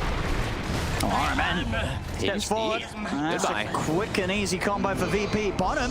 Relocate's coming in. They've got the setup with the Raw. Rezo just drops it onto mind control. There's the silence from ILTW. I think you've got to be a little worried here if you're Nigma. You had an excellent control at the laning stage onwards. It's starting to slip away. A few deaths here and there as VP. They're making the moves to get back into a game that is not easy to do with their draft. They at the moment are just starting to outmaneuver Nigma. They're getting caught off. They're back in this game, and this IO, this ILTW IO, it's got a lot of potential. These sort of relocate moves comboed with the silence the Orchid, it's just enough, right, to amp up that burst combo from the Tiny to make sure that they have a solid shot of getting even these tankier heroes like the Undying. Yeah, and I mean, they've really built up so much. Like, look how shut down he is now. He's actually equivalent net worth or less than the Tiny. It was kind of flickering back between the two of them there. So he's not as tanky as he once was. Now they have all these levels built up. They picked up a couple items too. He has got the Greaves on the Viper now. So. Okay, so he's got the Dispel at least too for that Orchid, but still, I mean, he's definitely shown that he can die. An easy catch here from our men. Finds the setup with the cogs. Yep. Nigma now grouping up. This is where they're at their big strong point here. We see the IO relocate. He's trying to cut the creep wave immediately. We can tell the kind of style that they still do want to play on VP. They don't want to run into that 5-man death ball. They still want to look for those pickoffs. We'll be this tier 2 dead here. Yeah, I mean, that's one thing for sure, right? I mean, unless VP start to get really far ahead, a 5v5 is never going to feel good for them, right? No, it's going to be always very difficult. Unless they can, you know, start with a number advantage, right? That's what we keep saying, is if they can catch, like, the Phoenix in the back lines and then they trickle and start killing one by one, that's how their lineup kind of works. Yeah, but a heads-up team fight will be tough. Yeah. They can kill Egg, though. That is one thing. They do have Beastmaster Aura. They have IO Overcharge. They do have these elements to be able to kill. It's just when everything is together, like Tombstone, Egg, it's a lot of things they have to worry about. Yeah, you can really feel now Nigma with the Greaves on Weehawk. They're like, right, let's just run down lanes as 5. We're very strong still. Just stop getting picked off, right? It's the biggest thing is stop going to lanes by yourself or showing 2 heroes. Have to just play as a unit. This is now maybe where VP can look to start to find a catch here when Nigma does split away from each other when they are looking to split up for those lanes. Zayats with his own combo to play with too. Of course, the shackle into hammer. Full aggressive build though for him. So who's going to build the force staff for them? Because I do feel like they want a force staff to get people in and out, away from the egg or out of the cogs. So I guess it's just going to be a Baden who goes for that one first. Maybe they find a catch here. I certainly will. Oh, these are all gone. They didn't get the shackle. But he's good. Yeah, he knows that no point popping the ult. No. He'll save that for the team fight. They find someone though when they do back up and split off. So they do at least find that pick off here. Their lanes are in a good spot too. And they've got the force for no one delivered out, so ways to save. I think Solo, I believe he also has it done. So I think they do have 2 force staffs on the side of VP to get in and out of the action. I mean, all things considered, it's less than 1k gold lead for Nigma. I feel like VP's probably pretty happy with the way all things have gone. Well, no one in the mid might be in a bit of a rough place here as Iron Man. He's got the hook shot. Still the save from Solo, but Iron Man with a nice pushback from those cogs gets no one back into the hands of Mind Control and WeHa. And they very quickly make work of him. They're going to come charging towards Solo, but no diving the high ground quite yet here. Still no force staff on Solo. He was actually so close to having it there. If he had it, which is just a little bit of gold away, I think like 20 or so, whatever, he maybe would have been able to actually save the Tiny there. So. And they're splitting up the lanes nicely. I mean, again, you got to keep eyes on this IO. ILTW is continually just, he's right there behind Miracle's farm. And his BKB is, it's 200 gold away from being done. So he's going to be incredibly strong in these fights. Yeah, and that's a build that he wants to get involved in actual team fights, right? Because then he can actually focus fire things. Now, though, he's trying to go for a solo kill on Clock, but there's a Drow here. He may. No, he's going to bring down Iron Man with him. No, he's not. The Alpha Wolf, nope, and they get that kill too. Iron Man, it's fine with 80 HP. Huge pickup. Look how much gold they get too, because that high net worth of the IO Miracle. And lots of space too. 40 seconds where that IO can't look for split backs in. He's running into the 4 of them. He's gone straight in here. Hook shots up. I mean, he's able to turn and toss back Mind Control. The Supernova's down. The 4 staffs. Is it actually enough to save no one? It looks like it is. No one somehow getting away from... No, he didn't. He ended up... Mind Control's able to get him reach with the final soul rip by the looks of it and nuked him down.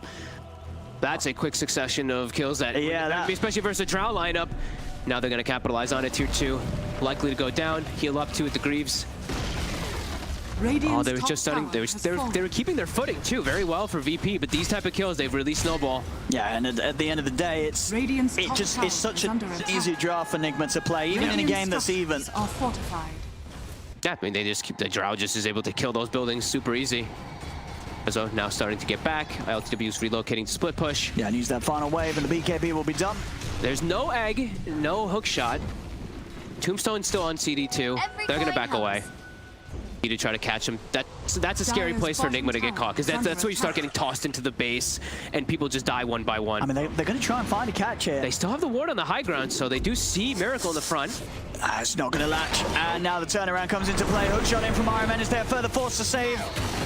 This Wind Ranger, the rocket flare, they'll keep him alive. Dive for it from GH. But the heals from ILTW keep Zayats protected. They stuck together as that unit. Nigma didn't back away one by one. They waited until DP made the move. Now they TP back. Nice play by them. VP, let's see if they can actually catch anyone though on the retreat. It's not looking like it. I mean, now that they know a couple of them have gone. Oh. And do they have... Yeah, they don't have the relocate available, so... No chance for a catch or a setup. Nice disengaged by Nigma. The way they played that one was really nice. I think they recognized, right? Just outside the base, that's where it can be scary. You can lose consecutive heroes on the chase out, but yeah. Sticking together, and we see WeHa, like we said.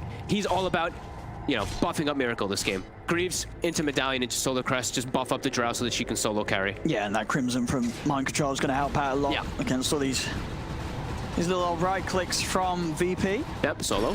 Step up, but there's a lot of slow. Yeah, they'll be able to deal with this about it. There's no help coming. 7k gold lead, and they get a pick off immediately. It's time to push again into the high ground. And even aggressive Tombstone up there too for vision, so they can see if any heroes do TP and where they are. Tombstone at night too. That night vision it provides. You actually see everybody inside of the base there. VP pretty far. It's like 1200 or 1800 with that night vision. So they just can't get them off this tower. And they see everybody. Look, Rezo constantly getting those zombies onto him. Same thing with ILTW. They're aware of the positioning. Shackles are just not connecting. The hammer does. Hey, he's dead on Zayas. The magic damage. No one's able to get the toss back onto Weehard, but Weehard's forced back away and healed up by the Soul Root. There'll be a buyback from Zayats. And they cannot stop Nigma from taking the mid racks. The melee racks got.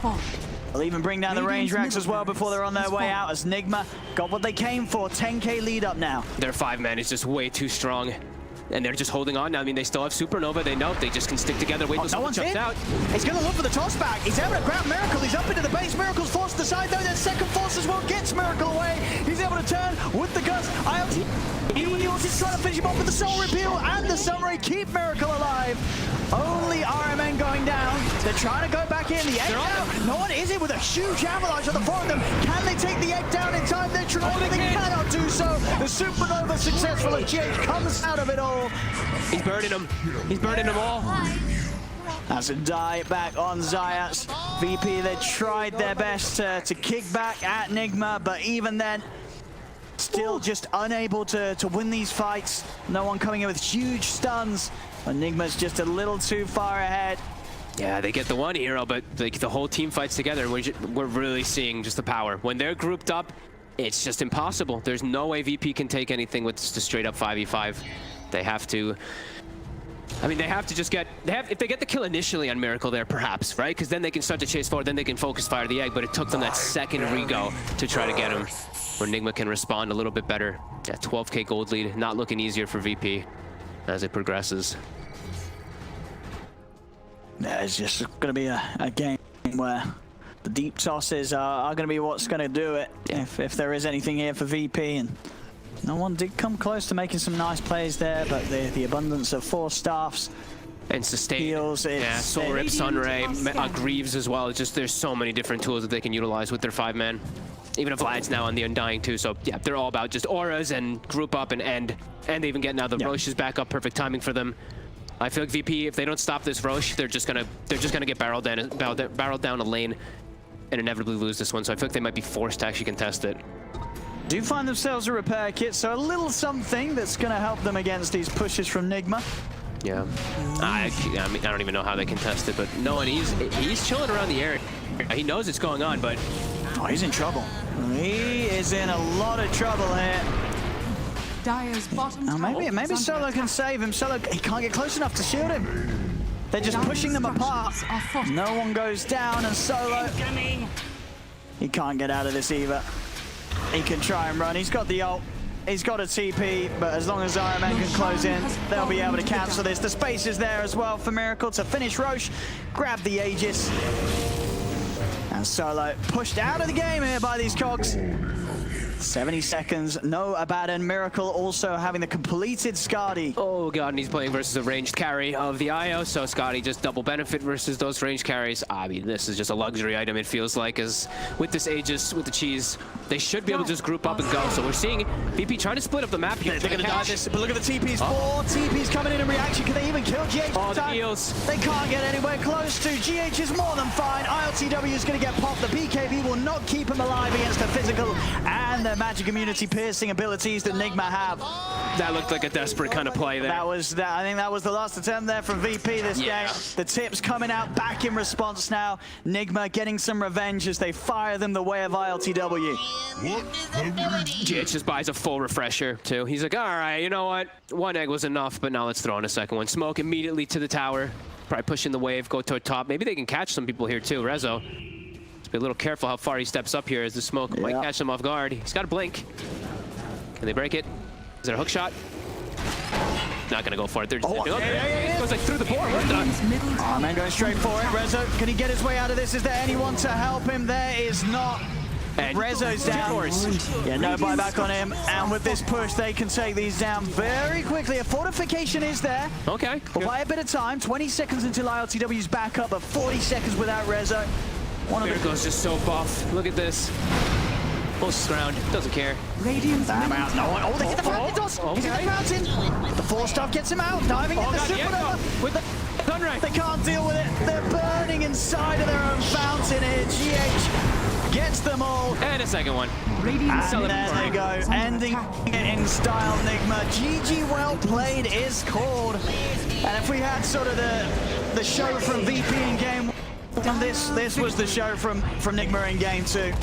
Yeah, they definitely got picked off a couple times where I felt like maybe it was preventable, but I think inevitably they probably just understood the nature of this game is there's no way the VP can win a straight up team fight ever in this one. It's just way too strong of a draft, and with the